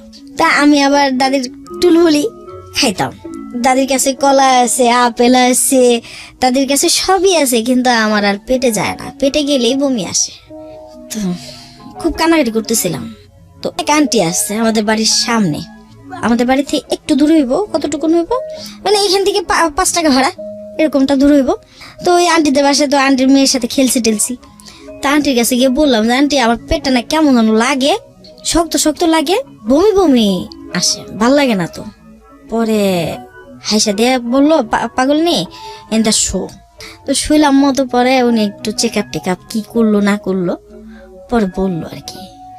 পরে ওই অবস্থায় মাথা চুলকাইতে চুলকাইতে আমার মাথা খালি এরকম নিজেরটা নিজে পিটাইতেছি। কি কি বলে এরা, কি বলে কি আসলে ব্যাপারটা, বাচ্চা ধারণ করা, বিয়ে হইলে যে স্বামীর সাথে থাকতেই হবে, স্বামীর সাথে এটাই করতে হবে, বুকের এখান দিয়ে যে কষ বের হবে, চুলকাবে, এগুলা কিন্তু আমার ভেতর মানে একটা কেমন যেন একটা অমানসিক একটা নির্যাতন শুরু হয়ে গেল, যেগুলো কি আমি কিন্তু কাউকে খুলে বলতে পারতেছি না। তো অনেক সময় দেখা গেছে আমার কিন্তু ওরকম রিয়েল যে একজন কাছের বান্ধবী থাকা, তার সাথে কিছু শেয়ার করা, এরকম কিছু ছিল না। হাই হ্যালো কেমন আছো, যাই ভালো আছি রে, মানে দৌড়ের উপরে এইভাবেই চলছে আমার জীবন। তো বড় ছেলেটা দুনিয়াতে আসার আগ মুহূর্ত পর্যন্ত বাবা আসলো দেশে। বাবা ওইখান থেকে আসলো, আসার পরে জিজ্ঞাসা করলো কিরে তোর জামাই কি করে, কে আসে, বিষয় এই সেই। তো আমি আবার বললাম কি করবো, যেটা করার করে, তুমি কত কৌগা। আমি যখন কথাটা ছুড়ে দিলাম তুমি কত কৌগা, তো আমার ভালো লাগতেছে না কত কইতে। পরের দিন আমি ওই দিন গেলাম, গিয়া বাবারে বইলা গেলাম গা। পরে রাত্রেবেলা বাবা আবার ডাকাইছে, ছোট বোনের পাঠাইছে, তুই আর গিয়া লই আয়গা, আর আইতে দিব না, চুপ করে লই আয়। তো ওই দিন আবার বাবা খাসির বিরিয়ানি পাকাইছিল, আমার খুব ফেভারিট। আমি এগুলো পাইলে না আমার আর কিছু লাগে না। তো খাই তো বছরে 6 মাসে একদিন বাবা দেশে আসলে, এরপরে তো আমরা চোখে দেখি না। দেখা গেছে যে বাড়িতে পুকুর আছে, পুকুরে মাছ, বাড়িতে গরু মুরগি, যখন যেটা লাগে দাদি দেয়, আর দাদি যতটুকুন পারে ঠিক ততটুকুনি। তো বুড়ো মানুষ, ওরকম কিছু না। পরে জ্ঞানী এলো এই পেটটা নিয়ে, রাত্রিবেলা আসলাম, আসার পরে বাবা বলতেছে যে কিরে তুই একলা আইসিস না, তোর কেউ লগে আইছে? আমাকে প্যাং লগে আইছে। প্যাং লগে আইছে? আমাকে হ। এটা বুঝছস বালা? আমাকে হ এটা বুঝছি বালা। তাহলে বহ, চুপ করে খা। ওই মহিলারে মানে আমার শাশুড়ি খাবারটা দিল। পরে বাবা একটু দুষ্টুমি করলো, তো হ্যাঁ মানে পাঠাই দিতে হইব তো বাসায়। বাবা আমার রেখা দিতেছে, বাবাই কিন্তু আমার রেখা দিতে চেতেছে, তা হ্যাঁ তো লড়ে না। পরে ম্যাডাম রে কি করলো, ম্যাডাম রে আমার ছোট বোন বললো মাই আহেন আগে দেই, ভাইয়ার খাবারটাও দিয়ে দেই, খাওয়ায়েন গিয়া, থাক শরীরটা ভালো লাগতেছে না যখন, থাক। তো বোন আমার এইভাবেই করলো। পরে কইলো যে আচ্ছা ঠিক আছে, তো থাকুক, যাই। হ্যাঁ যেতে যেতে 11টা 11:30টার দিকে গেল মহিলাটা। তো যাওয়ার পরে বাবা কয় তুই আল্লাহ হেনে ঘুমা, খাইছস, পেটটা বসছে? হ্যাঁ বসছে। মনটা বসছে? হ্যাঁ বসছে। কিছু খাবি আরো? না। কিছু মনে চায়? আমি বলছি হ্যাঁ আমার কলা দিয়ে ভাত খাইতে মন চাইছে। এমনি গেছি, হ্যাঁ আমার কলা দিয়ে খাইতে ভাত মন চাইছে। গেছি, কপালে আসছিল, মানুষের ভাই দিয়ে গেছো, খাইতে পারি না। পরে খাই আর কয়টা, কিন্তু খাওয়ার মতো তো খাওয়াটা আর নাই। বাবা যে খাবারটা খাওয়াইতো, দাদি যে খাবারটা খাওয়াইতো, সেই খাবারটা তো নাই। 10 জন 12 জনের সাথে খাবার, ঝোল আলু থাকতো, ডিম ভাজা দিয়ে ভাত, এইভাবে চলতো আমার জীবন। পরে যখন রাত্র 2টা কাছাকাছি কেমন ব্যথা করা শুরু করে দিল, ওই বাবার বাড়িতেই 2টার দিকে ব্যথা শুরু হয়ে গেল। কেমন ব্যথা করে, চিল্লাচিল্লি করছি। চিল্লাচিল্লি করার পরে দাদি বলতেছে তুই একটু ঠান্ডা হ, এরকম হয়, এরকমই হয়, এটা কোনো সমস্যা না, তুই ঠান্ডা হ, আস্তে আস্তে এখানে ধর ওখানে ধর, দৌড়া দিয়ে কর। তো কাম হইতেছে না, বাবা ভয় পেয়ে গেছে, বাবা আমার ভয় পেয়ে গেছে। 13-14 বছর বয়স, সে হাজার হোক বাবা আমার মাই বলা চলে। পরে বাবা চিল্লান দিল, এই খোসাদা রিপনের মা আয়, আমার মেয়ে লয়ে বাড়ি তুই, আমার মেয়ে বাসাই তুই। পরে বাবা লয়ে গেল সিএনজি আনতে, সিএনজি নাই, বেবি রাত্রেবেলা, এই রাতের বেলা বেবি দিয়া, বেবি তো আর সামনে বাসার সামনে আহে না, আর দূরে। পরে ওই রাস্তাটা গেল মতো, পরে আমার খুব নিয়ে যেতেছে, এইখান দিয়ে পায়ের নিচে দিয়ে আমার সব ভাইসা যেতেছে, পানি বাতাস ভেঙে গেছে। ওই অবস্থায় আমি বুঝতে পারি নাই। তো গেলাম মতো, পরে বাবা সিএনজি আলার ঘাড়ের মধ্যে একটা চোর মারলো, আর্মি পার্সন ছিল তো, রাগ বেশি। পরে চোর মারলো, চোর মারার পরে বললো তুই সর, আমি চালায় যাম। আমি বসলাম, ফুপু আর আমার আল্লাহ আল্লাহ করাইতেছে, ই করতেছে, পিছন দিয়া ধোয়াই দিতেছে। ফুপু আম্মাও গেছে, সাথে গেছে। তা আমার একটা জিনিস খুব ভাল লাগছে, আমার বাবা ওই সময় সিদ্ধান্ত নিতে পারে না, তো আমার নিজে সিদ্ধান্ত দিল। ডাক্তারে গেলাম মতো, পরে হাসপাতালে যাই, নূর ক্লিনিকে পরে যাই, আগে যাই ভিক্টোরিয়া মিলে না, সিট মিলে না। তো গেল খানপুরে যাওয়ার পরে দেখে ডাক্তার ওই ওই যে নিচে শোয়া রাখছে, তো নার্সে ভিতর নিয়ে গেছে মতো করে। তো আমার এমন যেখান থেকে বেবি আসে, ওই এই জায়গাটা এমন ভাবে টান দিল, আমি খালি কইছি ও বাবারে আমার বাঁচাও, ওরা তোমার মেরে ফেলাইব। পরে বাবা মহিলারা শুধু একটা কথাই কইলো, এই বান্দির বাচ্চা, তুই আমার মেয়ের ধরিস না, ছাড়, আমার মেয়ে আমি বুঝুন, ছাড়। দেখ খোসাদ, মাইয়া বাচ্চা, টাকার দিকে চিন্তা করবি না, আমার টাকা কে খাইব। আমার ফুবু মায় নূর ক্লিনিকে নিয়ে যায়, একদম সোজা ডাইরেক্ট সিএনজি নিয়ে ভিতরে ঢুকে যায়। নামানোর পরে দেখে ডাক্তার লায়লা বানু নামতেছে। তো লায়লা বানু আমারে দেখা যেমন তাক খাই গেছে, এতটুকুন মাইয়া। তাড়াতাড়ি মহিলা এই রাতের বেলায় উপরে নিয়ে তাড়াতাড়ি করাইলো, ভর্তি টর্তি কমপ্লিট করাই দিয়ে স্যালাইন টালাইন লাগাই দিল। বললো, পরে বাবারে কইলো যে যদি এই মেয়ের আপনি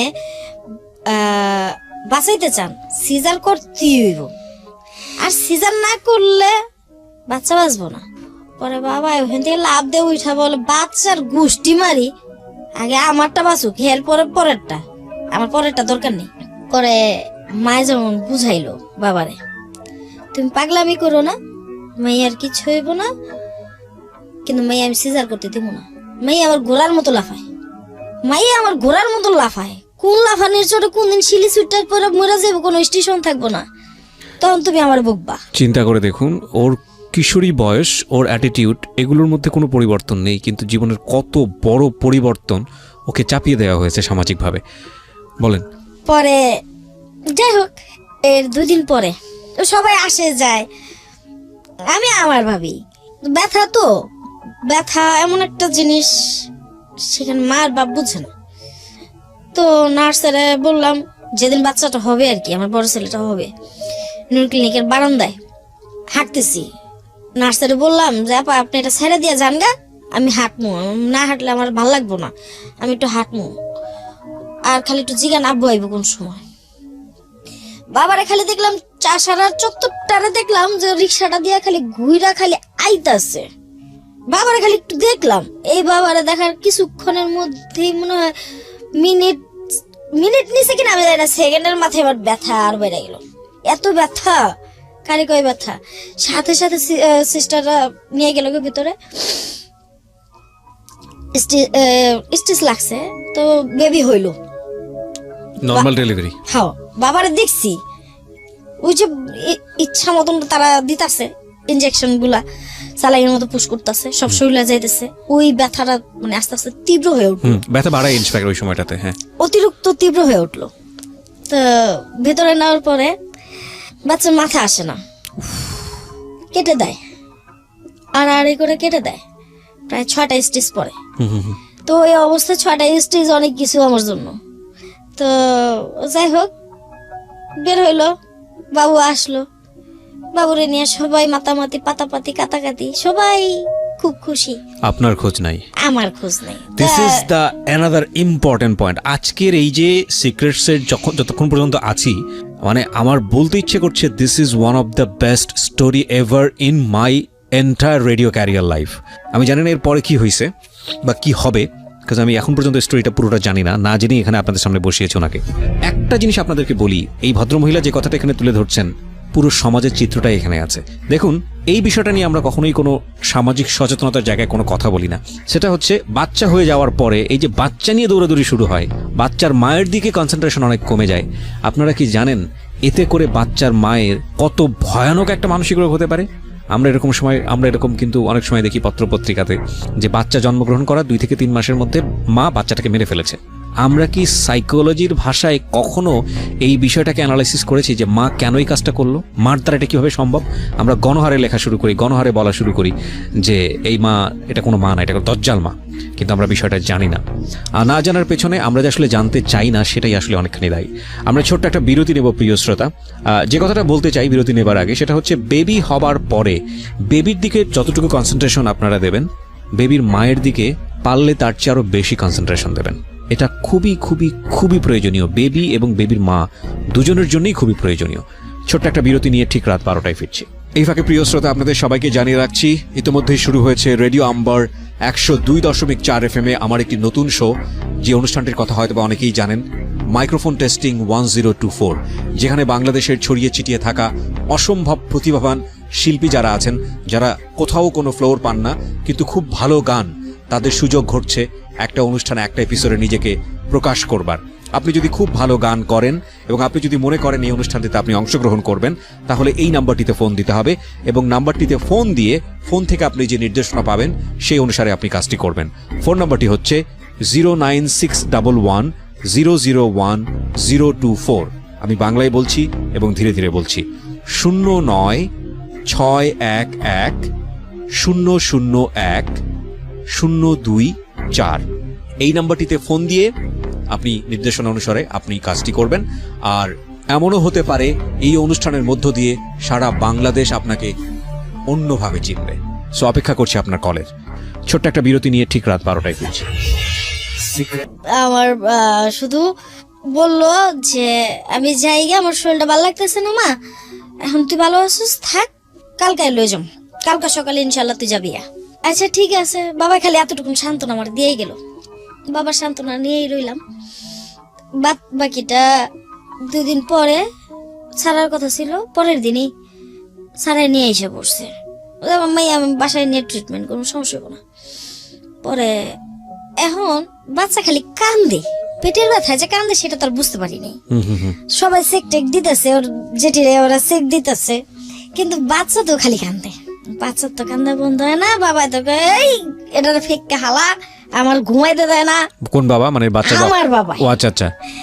আমার বাবা কইতেছে এটা ফেককে ভালা, নাহলে ডাক্তার কাছে লয়ে যা, আমি ঘুমাইতে পারতাছি না, আমি রাত পয়লা আবার প্লেনে চড়ুম, আমার এখন ভাল লাগে না। হ্যাঁ মেয়েটারে কি করলাম, মানে হ্যাঁ যে ও যে সেও কিন্তু আমার বিয়ে দিয়ে সেও মানসিক চাপ মুখে পড়ে গেল। ওকে, সে যে সুস্থ ছিল তা কিন্তু না, সেও মানসিক রোগী হয়ে যেতেছে। ওই যে টেনশন ভেতরে, কি করলাম। পরে বাচ্চাটারে ডাক্তার কাছে নিয়ে গেল, সে ভালোই হইল, কিন্তু এই বাচ্চাটার পেছনে একটা কেমন একটা যেন মায়া আমার ভেতরে চলে আসলো, আমার বড় ছেলেটার প্রতি একটা মায়া চলে আসলো। এইটা আপনি মানে আগে কখনো অনুভব করেন না? আমি যে বিলের বাচ্চা, কুত্তার বাচ্চা পালতাম, মুরগির বাচ্চা, হাঁসের বাচ্চা পালতাম, ওর বুকের ভিতরে নিতাম, ঠিক এরকমই করতাম। তো হঠাৎ করে না ওর প্রতি আমার একটা মায়া চলে আসে। তো মায়া আসার পরে এই ছেলেটারে আমি টাইম টু টাইম, কারো কথা শুনি না, টাইম টু টাইম করার চেষ্টা করি। তো একটা পর্যায়ে গিয়া আমার বাবা যখন দেশের বাইরে, আমার বাচ্চাটার বয়স তখন 13 মাস, তার বয়স 13 মাস বয়সে সে একটা ওই কি বলে ফুড পয়জনে ভোগা শুরু করলো। ছেলেটা এখানে বসে দাঁড়ায় পায়খানাটা করলে একদম ওই মাথা চলে যেত, জায়গাটা সাদা হয়ে যেত। তো আমার ছেলেটার এনে ডাক্তার কাছে যাইতে হবে। ভাই যখন যাইতে হবে তখন এই লোকটা ছিল কই, বাচ্চার বাবা ছিল কই? সে কিন্তু চাকরির টানে, তার পেটের টানে, তার গোষ্ঠীর টানে সে কাজে গেছে। তার তো এত বড় এত মানুষ কই? আমার বাচ্চাটার তো ডাক্তার কাছে নিয়ে গেল না। তো আমার দাদির কাছে তো আমি দৌড়াই গেলাম বিকেলবেলা, সারাদিন অপেক্ষা করে, কেউ একটু ফিরেও তাকায় না। যখন আমার দাদির কাছে দৌড়াই গেলাম, দাদিকে আমার টাকা নাই, টাকা লাগবো তো, এটা তো এই অবস্থা, আমি এখন এটা কি করুম, ও দাদি মরে যাবো তো।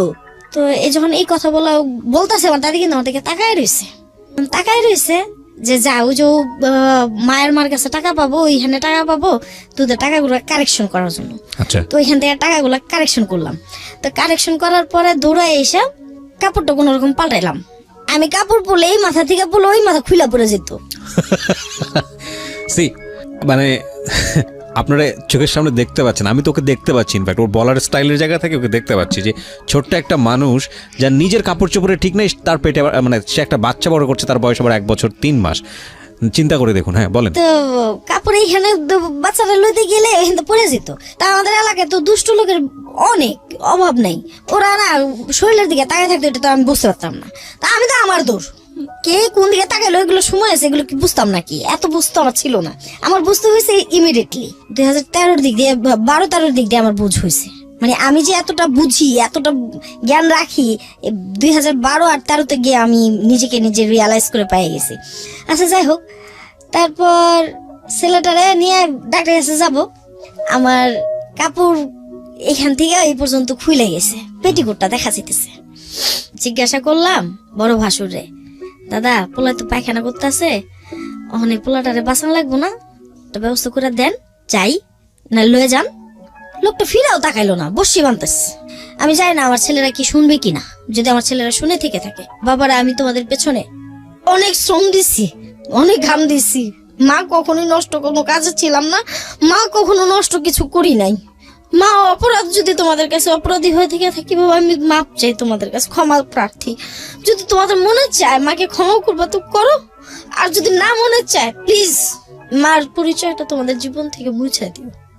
আমি চাই না আমার জন্য তোমরা কষ্ট পাও।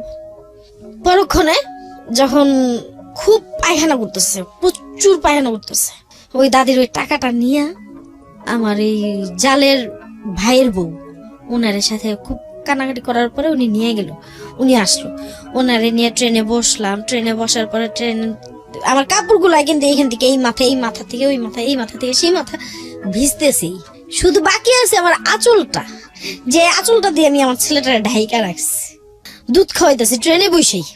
আমার ননাসা ছিল, উনি আবার ওই ঢাকায় কই জানি চাকরি করে, অভদ্র মহিলা। এই মহিলায় কি করলো, ট্রেনের মধ্যে ও দেখতে শুনতে খুব সুন্দর টুন্দর আর কি। তো বললাম যে আপা একটু নিয়ে যাইতে হইব। তুই নিয়ে যা, আমি ইঞ্জেকশন দিয়ে আইছি, এখন আমি পারুম না। অথচ তারই ভাতিজা কতখানি তারা আমার ওই বয়সে নির্মমতা দেখাইছে। রাত্র তখন 11টা, মালিবাগে এসে ডাক্তার দেখাই। ডাক্তারের পায়ে গিয়ে ধরি, স্যার যদি আপনি না বাঁচান তাহলে আমি আর বলতে পারবো না, আমার বলার আর ভাষা নেই। লোকটা খুব দয়া হইলো, আমার দিকে তাকায় মনে হইলো যে না, বাচ্চাটাকে কিছু একটা করে দেওয়া উচিত। সে ওইখানে বার্লি টার্লি স্যালাইন ট্যালাইন যা লাগলো সে দিল। তার হাতে 500 টাকা গুঁজে দিলাম, দিয়ে ওইখান থেকে রিক্সাটা নিলাম। দেখলাম না আমার ছেলেটা একটু ভালো হয়েছে, একটু ইমপ্রুভ হয়েছে। যখন ইমপ্রুভ দেখলাম যে না ঠিক আছে, তখনই তারা নিয়ে বেরোইতেছে। তখন বৃষ্টি, অজর জোরে বৃষ্টি। ছেলেটারে এইভাবে ডেকে নিয়েছি, গু দিয়ে তো আমার শরীর মাখা, একদম মাখা, নাই কিছু নাই। তারপরে আসলাম মালিবাগের থেকে, বাসায় আসলাম বেবি দিয়া। বাড়ির গেটের সামনে পানি এতটুকু হাঁটু পর্যন্ত। নামলাম ভেতরে যাওয়ার পরে আম্মায় দেখে কই কিরে কই গেছিলি, কি হয়েছে? পরে কইলাম যে এই ঘটনা, তুমি আসিলা কই? তোর নানিকে বাসায় গেছিলাম। আচ্ছা ঠিক আছে। তো মা কইলো যে তুই আমার কাপড়টা পর, হাত মুখ ধুইয়া কিছু খাইয়া পোলালে শো। আমি মাত্র কাপড়টা ছাড়ছি, এর মধ্যে হন এ বাড়ি থেকে ভূমিকম্প চলে আসলো। ভূমিকম্প এমন যে সেই ভূমিকম্প এক্ষুনি যাইতে হবে। গেলাম এই অবস্থায়, না খাওয়া। তো এই অবস্থায় যাওয়ার পরে গিয়ে বসলাম, বাচ্চাটারে দুধ খাওয়াইতেছি। আমার খাটের থেকে চুলে ধইরা নামায়া কি বলবো, আলনার যে স্ট্যান্ড গুলো আছে না, স্ট্যান্ডটা দিয়ে আমার পিঠ গুলা, আমার শরীরটা ফাটায় ফেলাইলো। এই বরিশাল্লায়। হ্যাঁ কই তখন তুই কই ছিলি রে? সারাটা দিন কই ছিলি তুই? তোর বাচ্চাটা তো মরে যেতেছিল। এটা তোর বাচ্চা, তুই কস তোর বাচ্চা, আমার কি এখানে কোনো কিছুই নাই? পরক্ষণে আমি যখন সকাল হয় মারধর শেষ, এক পর্যায়ে মারধর শেষ। রাত্রে ওই খাটের ওই কোনায় গিয়ে শুয়ে থাকি, আমার কেউ ধরে না। আমার যেভাবে মারে ওই বাড়িতে, একটা মানুষ আমার ধরে না। ইস্যুটা কি, মারলো কেন আপনাকে? আমি আমার ছেলেটারে নিয়ে কেন গেলাম, বাচ্চাটারে ওরে না কই আমি কেন নিয়ে গেলাম? তখন আমার সেলফোন ছিল না, তখন তো আমার কোনো চিঠি লেখার কোনো ব্যবস্থা ছিল না, তখন আমি কারো বলার ছিল না। আমি তো তোর ভাইরে বলে গেছি, তুই তো আমার জিজ্ঞাসা করলি না কেন কি করলাম, খামা খায় এসে এই কাজটা করলো আমারে। পরে বাচ্চারে নিয়ে শুয়ে রইলাম, সকালবেলা উইঠা বাচ্চাটারে দুধ খাওয়াইতেছি আর বারান্দা বইসা চুপ করে রয়েছি। পরে আমার ফুপু দেখছে, ফুপু আসছে, কিরে তুই বড় সুস্কে কি হয়েছে? পোলার মা এমন কয়া কি হয়েছে? পোলার মা কই তোমার ফুপু আর কি দুষ্টুমি করে। আমার ফুপু কিন্তু আমার ফুফাতো ভাইয়ের জন্য নিতে চাইছিল, তাও পাগলামি করে দেখা নেই। তো যাই হোক, ফুপুর মুখের দিকে তাকাইতে দেরি, আমার চোখ দার পানি পড়তে দেরি না। যখন আমার চোখ দিয়ে পানি পড়ে গেছে, তখন ফুপু বুঝছে যে না, আজকে তো কিছু হয়েছে, মেয়েরা কিছু করছে। পরে পিছন দেয় এসে দেহে আমার এই মাথা থেকে এই মাথা ফাটা। পরে বকছে আমার ফুপু, বাবুর মা এরকম করে তো এই মেয়ের এর লিগে তো বিয়া দেয় নাই, তোমরা কেমনে এই কামটা করলাম? আর বাপে হলে তো তোমাকে ফাইরা লাইব ঠাই। কম নির্যাতন করে নাই এই বরিশালার আমারে, কম নির্যাতন করে নাই, অনেক নির্যাতন করছে, অনেক অনেক, যে কল্পনার বাহিরে। আমার মতন মেয়েরে দিয়ারা থালা বাসন ধুয়েও ভাত খেয়েছে, ঘর মুছা ভাত খেয়েছে, মশলা ফেসে ভাত খেয়েছে। অনেক সময় গিয়ে পাতিলে ভাত পাইছে, অনেক সময় গিয়ে পাতিলে ভাত পাইনি। কিসের মধ্যে আমার বাবা আমারে দিল। পরে যাক এভাবে চলতে লাগলো। ওই লোকটা আসলে কি বলবো, কেমন জানো, ওর কোনো একটা মানুষের প্রতি একটা মানুষের স্যাম্পেথিক থাকতেই পারে, একটা মানুষের একটা থাকতেই পারে না। ওর স্যাম্পেথিকটা কখন দেখতে পেলাম গিয়ে আমি, যখন এটা হলো আপনার 2005-এর ঘটনা, মনে হয় 2005-4-এর দিকের ঘটনা, 5-4 সামহাও, আমার সঠিক এই মুহূর্তে খেয়াল নাই। তখন সে কি বিভীষিকা কান্না, মানে অনেক কিন্তু চড়াই উতরে গেছে এর মধ্যে দিয়ে। আমার বাসা আলাদা হইলো, শ্বশুরবাড়ি থেকে একদম আলাদা হইলাম। আলাদা হওয়ার পরে সেইখানে বন্ধু বান্ধব আসা শুরু করলো, তারপরে সে বাসা ভাড়া দিতে পারে না ঠিক মতো, তারপরে কি বলে বাচ্চাদের খাবারটাও ঠিক মতো দিতে পারে না। এক পর্যায়ে একটা কষ্টই গেছে, একটা ভূমিকম্পই গেছে আমার উপর দিয়ে, যখন চাকরিটা চলে গেল লোকটার। চাকরিটা চলে যাওয়ার পরে তখন আর ঘরে খাবার টাবার ছিল না, তো কান্নাকাটি করে বাবার বাড়ির থেকে, তখন ছোট জন পেটে, বাবার বাড়ি থেকে 1.5 লক্ষ টাকা আনলাম। 1,40,000 টাকা ওরে দেওয়া হইলো, আর 10,000 টাকা দিয়ে আমার একটা ফ্রিজ কিনে দিব, কারণ আমি মানুষের বাড়িতে যাই, দূরে দূরে মানুষের বাড়িতে যাই। তো এটা যেমন আমার নিজের কাছেও খারাপ লাগে, আমার বাড়ির যে অবস্থান সেখান থেকে এটা কেমন যেন, মানে লোকজন কেমন চোখে যেন দেখে। তো যাই হোক, আল্লাহর কি কৃপা, ছেলেটা হওয়ার জন্য আরো 10,000 টাকা আম্মা দিল। আপনি যে জায়গাটায় আছেন, গল্পের জায়গাটা এখন এরকম যে আপনারা দুজন আলাদা থাকেন, আপনার হাজব্যান্ড তার চাকরি চলে গেছে, খুব ক্রিটিক্যাল একটা মোমেন্টের মধ্যে আপনারা আছেন। তখন আপনার সংসারে কয়জন ছেলে মেয়ে? আমার এক ছেলে পেটে, এক ছেলে দুনিয়াতে। তখন আরেকটা ছেলে আসে। ওকে, তো ওই সময় আপনারা ফাইট করছেন? হ্যাঁ, ওই সময় আমরা জীবনের সাথে ফাইট করতেছি। ওকে, তো যখন খাবার টাবার নাই ঘরে, ও মারে গিয়ে ফোন দিয়ে বললাম যে ঘরে খাবার তো নাই, আর কি করুম, এটা ব্যবস্থা করাতো। পরে মা এলো, আইসা কিছু খাবার টাবার দিয়ে গেল। এখন হেন দিয়া ঘরের ভিতরে ঠান্ডার দিন, শীতের লেপ নাই ভাই। তো যখন লেপ নাই, ওই মানুষটা থাকে কিসের মধ্যে, তো যখন মারে বললাম মা একটা লেপ দিয়ে যাইও, তো মায় কি করলো, মা ল্যাপটা দেখায় লই এলো। পাশে যে এই কাকারা আছে, কাকারা জিজ্ঞাসা করতেছে কি ব্যাপার, কি হয়েছে। তো মায় কইলো যে দিছিলাম তো ভালো বুঝছে, কি করলো, মায়ের লাইফটা শেষ করে দিল। যাক, আল্লাহ বিচার করবো। তো এই কথাবার্তা কি জানি আরো বলছে, এই কথাটা আবার কি করছে, ওরাই এই কথাটা এই লোকের কাছে লাগাই দিছে। এই কথাটা লাগাই দেওয়ার পরে আমার তো দিয়ে গেল গা।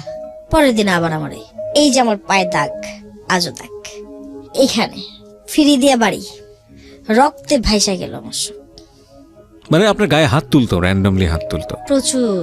শুধু হাত তুলা সে শান্ত তা না, সে কোনোদিন বলতে পারবো না যে আমার একটা ভালো একটা কাপড় পরায় দেখছে, বলতে পারবো না এটা। তার আচরণ ছিল রুডলি আচরণ আমার সাথে, মানে এমন কিছুই জানে না ভাব, কিন্তু কিছু কথা যে বলতো, যে কথা বললে মানুষ আত্মহত্যা করবো, তো সেটাই বললাম যে দেখেন, আপনারা যখন এটা শুনবেন বা জানবেন, আরো যারা আছেন আমাদের দেশের মানুষ যারা আছেন বা আমাদের আশেপাশে যারা আছেন, যারা দুষ্ট লোকগুলো আমার সাথে দুষ্টুমি করার অনেক চেষ্টা করছেন, যারা আমার খারাপ বানানোর জন্য অনেক চেষ্টা করছেন, অনেক প্রচেষ্টা করছেন, তাদের তো সব বিফল, তাই না? তারা আপনারা আসলে কিছুই লুটে নিতে পারেননি। কিন্তু ঘটনা হয়েছে কি, আমি এটা শিকার হয়েছি, আমি কিন্তু এটা শিকার হয়েছি, আপনারাও কিন্তু শিকার এটা হইেন না। আমারে শিকার করছেন, আপনারা শিকার হইেন না। আমার ক্ষতি হয়েছে, আপনার মেয়েদের যেন ক্ষতি না হয়। আমরা ব্যাকগ্রাউন্ডে আছি, ইনফ্যাক্ট কখনোই সিক্রেটসের ব্যাকগ্রাউন্ড এত বড় হয় না। আজকে সিক্রেটসের ব্যাকগ্রাউন্ডটা অনেক বড় হয়েছে এবং আজকে আমার কেন জানি বলতে ইচ্ছে করছে যে এই গল্পটা যতক্ষণ সময় লাগে চলুক, আমাদের সময়ের একটা সীমাবদ্ধতা আছে আমরা জানি, তারপর আমি চেষ্টা করব কন্টিনিউ করার জন্য। ওকে, যেখানটায় আমি ছিলাম কন্টিনিউ চলছে এরকম। তো এরকম যখন কন্টিনিউ হইতে শুরু করলো, আমার ছেলেও কিন্তু মোটামুটি ছোটজন হাঁপুড় দেওয়া শুরু করলো আস্তে আস্তে।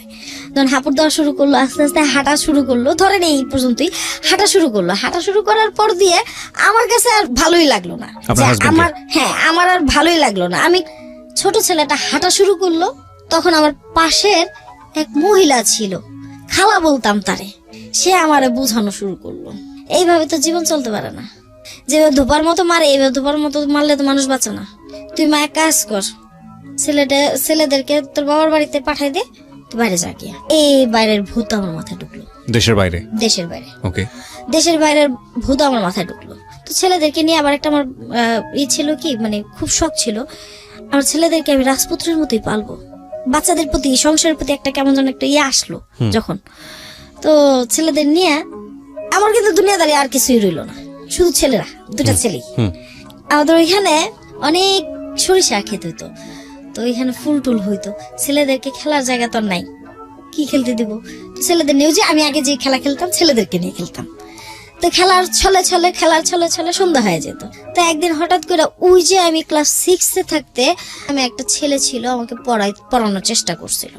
তো উনি যে আবার আমার পেছনে পেছনে তার ভেতরে যে এত কিছু, সেটা তো আমি জানতাম না। দেখা হইলো, দেখা হওয়ার পরে জিজ্ঞাসা করলো, এটা তোমার বাচ্চা? আমি বললাম হ্যাঁ, এটা আমার বাচ্চা। হাজবেন্ড কি করে? আমি বলতে পারি না। ইনলোর করা শুরু করলাম, বলতে পারি না। মানে রকচটা হয়ে গেল আস্তে আস্তে। কেমন ওই যে বললাম না, যেগুলো তিক্ততা সহ্য করতে করতে আমি নিজেই তিক্ত হয়ে গেছি। পরে বললো আচ্ছা ঠিক আছে। পরে বললাম ভাইয়া, যদি দেখেন যে কেউ বিদেশ নেয়, এটা ভালো কোথাও, তাহলে আমি চলে যাব, ব্যবস্থা করেন, দেখেন। বিরতি নেব আরেকটি প্রিয় শ্রোতা। শুনছেন সিক্রেটস। আজকে এখানে কনফেস করছে কিংবা নিজের জীবনের সিক্রেট নিয়ে লাখ লাখ মানুষের মুখোমুখি হয়েছে সোনিয়া। তিনি এসছেন নারায়ণগঞ্জ থেকে।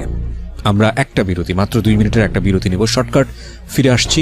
আপনারা শুনছেন ঢাকা FM 90.4 উইথ মি আরজি কিবরিয়া। এই ফাঁকে প্রিয় শ্রোতা, আপনাদের সবাইকে জানিয়ে রাখছি, ইতিমধ্যেই শুরু হয়েছে রেডিও আম্বার 102.4 FM আমার একটি নতুন শো, যে অনুষ্ঠানটির কথা হয়তো অনেকেই জানেন, মাইক্রোফোন টেস্টিং 1024, যেখানে বাংলাদেশের ছড়িয়ে ছিটিয়ে থাকা অসম্ভব প্রতিভাবান শিল্পী যারা আছেন, যারা কোথাও কোনো ফ্লোর পান না কিন্তু খুব ভালো গান, তাদের সুযোগ ঘটছে একটা অনুষ্ঠানে, একটা এপিসোডে নিজেকে প্রকাশ করবার। আপনি যদি খুব ভালো গান করেন এবং আপনি যদি মনে করেন এই অনুষ্ঠানটিতে আপনি অংশগ্রহণ করবেন, তাহলে এই নাম্বারটিতে ফোন দিতে হবে এবং নাম্বারটিতে ফোন দিয়ে ফোন থেকে আপনি যে নির্দেশনা পাবেন সেই অনুসারে আপনি কাজটি করবেন। ফোন নাম্বারটি হচ্ছে 09611001024। আমি বাংলায় বলছি এবং ধীরে ধীরে বলছি, 09611001-024। এই নাম্বারটিতে ফোন দিয়ে আপনি নির্দেশনা অনুসারে আপনি কাজটি করবেন। আর এমনও হতে পারে এই অনুষ্ঠানের মধ্য দিয়ে সারা বাংলাদেশ আপনাকে অন্যভাবে চিনবে। সো অপেক্ষা করছি আপনার কলের। আমরা যেখানটায় ছিলাম সেখান থেকে আবারও ফিরতে চাই। আপনি আপনার কোন এক শিক্ষক এক সময়ের, তাকে বললেন যে যদি কেউ বিদেশে পাঠাতে পারে তো সে যেন আপনার জন্য একটু চেষ্টা করে। হ্যাঁ, বলেন। তারপর তো উনি হাসি দিয়ে চলে গেল। আমিও বাচ্চাদের নিয়ে শুনে করে হাঁটতে হাঁটতে হাঁটতে হাঁটতে বাসায় আসলাম। আসার পরে হাতটা মুখ ধুইলাম, খাওয়া দাওয়া করলাম। এর কিছুক্ষণ পরে ওই ভদ্রলোক আসলো। আসার পরে জিজ্ঞাসা করে, কই গেছিলি? এই ভদ্রলোক মানে আপনার হাজবেন্ড? হ্যাঁ, কই গেছিলি? কেন কই গেছিলাম মানে? তুই কই গেছিলি? বাচ্চা নিয়ে হাঁটতে গেছিলাম। কয় না, বাচ্চা লোক এত হাঁটতে যাচ্ছে, তুই কই গেছিলি এটা কো। তা আমি বললাম যে এটা কোনো কথার মতো কথা বললো না, দেখেন আমি কিন্তু এইখানেই ছিলাম। পরে বললো যে না আমি তো অনেকক্ষণ ধরে আসছি তোর পাইনি বাসায়। আমার পান না এটা একটা কথা হইলো? হ। আচ্ছা যাক, সে আর কিছু বলেনি আমার সেদিন, কিচ্ছু বলেনি। পরে আমার ভেতরে একটা ভয়, এই বুঝি সে আমার মারলো, এই বুঝি সে আমার মারলো। আমি আজও কিন্তু ভয় পাই। আপনার গায়ে যে এরকম অত্যাচার করতো, আপনি আপনার বাবাকে এটা জানাতেন না? আপনার ফ্যামিলি কাউকে জানাতেন না? সুযোগ নাই, বাবা দেশের বাইরে, মা তো নাই। মা তো দেখলে বলে যে আচ্ছা ঠিক আছে এরকম না এরকম, কারণ তার উপরে গিয়ে যদি পড়ি। রাইট। আমি তো এগুলো বুঝতেই পারি নাই। ওই যে বললাম যে আমার সেই জ্ঞানটা ছিল না। ফুপুর বাড়িতে যাব, কে কাঠটা রাখে, কে কাঠটা খাওয়ায়, যাই হোক ফরগেট। তারপরে এই যে ভয়, এই ভয়ে ভয়ে ভয়ে ভয়ে হঠাৎ করে বললাম আমারই এক কাছের এক লোক সেল্লাপারে বললাম সেল্লাপা এই ঘটনা আর তো পারি না, বাবাও খবর টবর নিতেছে না, ফোন টোন যে দিমু বেটা তো দেশের বাইরে, কেমনি কি করুম, আবার বাবা শুনলে তো মারতে শুরু করবো। তো এইদিকেও মায়ের এইদিকেও মাইর, আমার জীবনে এদিকেও মায়ের ওইদিকেও মায়ের, দুজনের দিকে মায়ের। তো এত মায়ের মধ্যে আমি হয়ে গেছি ওই যে ভলিবল খেলে না, ভলিবল হয়ে গেছে। তো এর মধ্য দিয়ে পাসপোর্ট করতে হবে, টাকা নাই, আমি টাকা দেবো কোত্থেকে, আমার তো টাকা নাই। পরে আমার একটা আংটি ছিল, সেই আংটিটা বিক্রি করলাম, এঙ্গেজমেন্ট আংটি। আচ্ছা, পাসপোর্টটা আপনার জন্য? হ্যাঁ, বিক্রি করলাম, বিক্রি টিক্রি করে দিলাম পাসপোর্ট করার জন্য। সেই সেলিনা আপা, আমি জানি না আমার পূর্ব শত্রুতা কার সাথে আছে, এটা কি আমার বাবার জন্য না আমার দাদার জন্য না আমাদের জন্য। আসলে আমার তো কোনো শত্রু থাকার কথা না, আমি কারোর সাথে তো দুষ্টুমি করি নাই, শত্রুতা আমি করি না, কিছু করি নাই। তো সে যেন কি জন্য এই কাজটা করলো আমি জানি না। সে নকল বিয়ের এই সেই অমুক বইলা আমারে এই কনভিন্স করলো, সে আমার বললো কেউ জানবে না কেউ বুঝবে না, সে সম্পূর্ণ কমপ্লিট করলো। তো কমপ্লিট করার পরে সে এক পর্যায়ে গিয়া যাওয়ার কথা বলছে আচ্ছা পরে। ওই লোকের সাথে কিন্তু আমার ওই যে স্যারের সাথে আমার কিন্তু কোনো দৈহিক কোনো সম্পর্ক ছিল না, দৈহিক কোনো সম্পর্ক নাই, সাংসারিক কোনো সম্পর্ক নাই, তার সাথে সামাজিক যে একটা সম্পর্ক সেটাও নাই, জাস্ট ওই যে একটা সিগনেচার যে ওই যে আমাকে বাইরে নিয়ে যাবে, মানে ফলস বিয়ের কথা বলে। ওকে ওকে ফাইন, আমাকে একটু জিনিসটা খুলাসা করে বলেন। হ্যাঁ, আমি বলেন। আমি আমি একটু আমাদের যারা শ্রোতা রয়েছেন তাদের জন্য যদি একটু বোঝাতে চাই বিষয়টা। একটা যেটা হচ্ছে যে বাইরে যাওয়ার জন্য আপনি পাসপোর্ট করছেন, এটা আমি হ্যাঁ, ক্লিয়ার। হ্যাঁ, তো বাইরে পাঠাচ্ছে আপনাকে কে? এটা ছিল আমার আমি যে বাসায় ছিলাম ওই বাসার পাশে একটা ফার্ম ছিল, মুরগি ফার্ম, হ্যাঁ। ওই ফার্মে থাকতো এই মহিলা। ওকে, আচ্ছা, তো এই মহিলার খোঁজটা আপনি পেলেন কিভাবে? উনি যে আমার বাসায় আসতো পানি নিতে। হ্যাঁ, উনি আপনাকে জানালো যে উনি লোক পাঠায়? হ্যাঁ হ্যাঁ, আচ্ছা, তো উনি লোক পাঠায় এবং ওনাকে বিশ্বাস করে আপনি টাকা পয়সা দিলেন? টাকা দিয়েছি। হ্যাঁ, কত টাকা দিলেন? 5,000 টাকা দিলাম মাত্র? মাত্র। এই টাকা দিয়ে উনি বিদেশ পাঠাবে না এরকম না কথা? না, তাহলে? এই টাকা দিয়ে সে আমার পাসপোর্ট করে দিবে। আচ্ছা, তারপর বিদেশ যেতে কত লাগবে বা কি অবস্থা এগুলো কিছু বলেছে? হ্যাঁ বলেছে 30,000 টাকা লাগবে। 30,000 টাকা দিতে হবে। কোথায় পাঠাবে আপনাকে? আমাকে পাঠানোর কথা ছিল দুবাইতে। দুবাইতে? আর আপনি এই বিষয়টা গোপন করবেন আপনার হাজবেন্ডের কাছে? সবার কাছে গোপন করে আপনি হঠাৎ করে চলে যাবেন? হ্যাঁ, আমার সিগনেচার লাগবে, তারা আমার সিগনেচার নিয়েছে। আচ্ছা, এই পর্যন্তই তাদের সাথে আমার রিলেশন। আচ্ছা, এর বাইরে তাদের সাথে আমার কোনো রিলেশন নেই। কিন্তু আপনাকে বাইরে যেতে হলে দেখাতে হবে সাহেব আপনার হাজবেন্ড? হ্যাঁ হ্যাঁ, ওকে, এটা তারা আমাকে বুঝাইছে। আচ্ছা, তারপর? এই বুঝটা তারা আমার ছিল না। Okay. আসলে এইভাবে মানুষ কিভাবে কি করে। ওকে, পরে আমার আম্মা ফোন দিল, তুই কই? বললাম বাসায়। আচ্ছা ঠিক আছে। তো সাহেব এই যে ঢুকলো বাড়িতে ঢোকার পরে সে আর বাড়ি থেকে বের হয় না। কোন সাহেব? বাচ্চার বাবা। মন ভাব ধরে যেমন ওই যে রোমিও জুলিয়েট আলাদা হইলে যেরকম মজনু লাইলের মজনু এরকম বলে কি ভাবটা একটা ধরে না, ওরকম একটা ভাব দিল যেমন সে আমার কত চেনা কত ভালোবাসার মানুষ, কত যে সে আমার ভালোবাসে। আসলে কিন্তু কিছুই না, ঘোড়ার ডিম। পরে যাই হোক 4 দিন সে আমারে কিচ্ছু বলে না, সে বাসা থেকে লড়েও না। কি ব্যাপার কি হয়েছে? কয় দোকানে যাবো না, শরীরটা ভালো না। আমি দেখতেছি ভালো, দিব্যি সিগারেট খাইতেছে, দিব্যি ভালো আছে, ভালো নাই, তার মানেটা কি? পরে আমার খালা আমাকে জিজ্ঞাসা করে যে বাবা তুমি কি কিছু করছো? ছোট খালা যেটা ওই যে ইয়েতে থাকে, ডিএচএস থাকে, সেটা ফোন করছে মানে, ফোন করে বলতেছে তুমি বাবা কিছু করছো? না তো। কয় তুমি কিছু করছো নাকি দেখো তোমার। না আমি কিচ্ছু করিনি। কে কি হয়েছে? তো সে আর কিছু বললো না, ওর ফোন দিয়ে হাইয়ের ফোনে তো এইখান দিয়ে যে নিচে নিচে দিয়া আমার সৎ মায়ের সাথে অমুকের সাথে তমুকের সাথে সে একেবারে কনভেন্স করে সব কমপ্লিট করে অস্থির করে ফেলাইছে, তারাও যেগুলো করে ফেলাইছে এগুলো আমি কিচ্ছু জানি না ভাই। আমার হিসাবে এরকম কে কি করলো এটা আমার দেখার বিষয় না, দেখার বিষয় হয়েছে আমি হেন টর্চারে এত টর্চার আর সহ্য হয় না, আমার যাইতে হবে। আমারটা আমি দাঁড় হয়ে তারপরে আমারটা যা করার লাগে আমি করবো। তো বাই দ্য ওয়ে এরকম চিন্তা ভাবনা নিয়ে এই করলাম। হেরা কি সুন্দর করে সব দুনিয়াদারি অস্থির করে লইলো, মানে ভিতরে ভিতরে জেনে গেছে তারা। তার ভিতরে সব খুব কঠিন ভাবে মানে ই নিয়ে বসে আছে, আক্রমণাত্মক অবস্থা নিয়ে যে আমার সাইজ করবো। আসলে তো কিচ্ছু না। আমার বাবা এলো, আমার বাবারে আমার মায়া নাইলো, তোমার মাইয়া গেল আমি এই কাম করছে। তো বাবা বিশ্বাসের ভিত্তিতেই সে ধানার্দন টিকিট কেটা ধানার্দন দেশে আসার পরে সে আমার ডাকায়। দেশে আসার পর সে 10 মিনিটও দেরি করে নেই, এক্ষুনি ওরা টাকা, এক্ষুনি ওরা আসতে বল যে তোর বাবা যাইতে বলছে। তো গেলাম, যাওয়ার পরে আমার বাবা কি সুন্দর করে আমার ভাষণ দিল। যে ভাষণটি দিল এগুলা শুনলে যে কোনো মেয়ে হয় আত্মহত্যা করবো, না হয় তার পথ সেবাই ছাড়িব। যাই হোক আনলিমিটেড কিছু কথা ছিল, তার মধ্যে দিয়ে শুধু তার কয়েকটা কথা ভালো লাগছে। বাবা যদি তারপরেও এই কথাগুলো শোনার পরেও তোমার যদি যাইতে ইচ্ছা করে তুমি এই ছেলের সাথে চলে যাবা, এই এলাকায় আর কখনো আসবা না, তোমার চেহারা যেন না দেখা যায়। তো আমি বললাম যে সবই ঠিক আছে, আমার কি একবার তোমরা কেউ বিশ্বাস করবা না?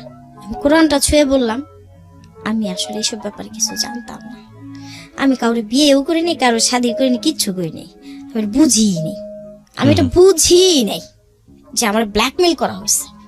পরে ওই ছেলে নাকি আয়সা বলতেছে যে ও যদি আমার কাছে আয়সা পড়ে ওরা আয়সা পড়তে বলেন, আমি ওরা নিব। বাবা এটা ইনকোয়ারির জন্য যায়, যাওয়ার পরে ওই যে কাজী যাকে বলে আর কি, ও হারামি যা পারছে তাই বলছে, যা যেভাবে যা করার দরকার, হয়তো কিছু টাকা পয়সা পাইছে আমি জানি না। তো এরকম করেই তো বাবা আমার নিয়ে গেছে সাথে করে। হ্যাঁ তুই যাস না, এই নাই। আমি বলতেছি যে আমি এটা ব্যাপারটা বুঝতে পারিনি, না বুঝার কারণে এটা হয়ে গেছে, কারণ বিয়ে সাথে তো কখনো করি নাই, বুঝবো কোথেকে গা। বাবা যেভাবে দিছে ওইভাবেই তো যেটা কইছে হেডি করছি। পরে দলেশ্বর যাওয়ার পরে যখন ওই লোকটা বলতেছে আমারে যে আপনি আমার সামনে সাইন করেন নাই, আমি হ্যাঁ আমি আপনার সামনে সাইন করছি, কিন্তু আমি তো আর জানি না এটা বিয়া নাকি, আপনি আমার বলছিলেন যে এটা বিয়া। ঠিক এই মুহূর্তে বাবা আর মা বসা রয়েছে ওইখানে, বাবাই কইতেছে যাওয়া রয়েছে যা মাফ করে দে, বুঝা নেই পোলাপন মানুষ। তো এই কথাটা করার পরে মা কইতেছে যা জামাইতে মাপ চা, আমার মা বলতেছে আর কি, মানে ছোট মা, যে জামাইতে মাপ চা। তো গেলাম মতো পরে আমি কি বলবো, আমার হয়তো সমগ্র বাংলাদেশ শুনবে, আমি জানি না যে এত বছর সংসার করার পরে এই লোকগুলা এত হারামি, এত পশুত্ব তাদের ভেতরটা কেমন করে হয়। আমার বুকটার মধ্যে এমন একটা লাথি মারলো, আমি এইখান থেকে প্রায় 1 গজের মতো দূরে ছুটে গেলাম। আপনার বাবা মায়ের সামনে? বাবা মায়ের সামনে স্টিল। এ নিয়ে অনেক ধ্যান দরবার হয়েছে, ধ্যান দরবারে হয়তো বা কিছু চাওয়া পাওয়া ছিল, সেটা আমার বাবা পূরণ করে নাই। ঠিক 3 মাসের মাথায় তারপরও আমি আবার চেষ্টা করতে করতে ভাই আমি খুবই ক্লান্ত। 2টা বাচ্চা নিয়ে কোলে নিয়ে কাটার মধ্যে গিয়ে পেঁচাই পড়া যায়, তারপরও গিয়ে স্বামী সংসার করতে চাইছি। রাত্র 12টা 1টা পর্যন্ত গেটার সামনে বসে রইছি, তারপর স্বামী সংসার করতে চাইছি, কিন্তু এই লোকের মন গলে নাই। পরক্ষণে গিয়ে আপনার ব্যাংকলের দিকে যখন বাসাটা নেয়, ওইখানে অনেকেই অনেক ধরনের কথাবার্তা বলতো।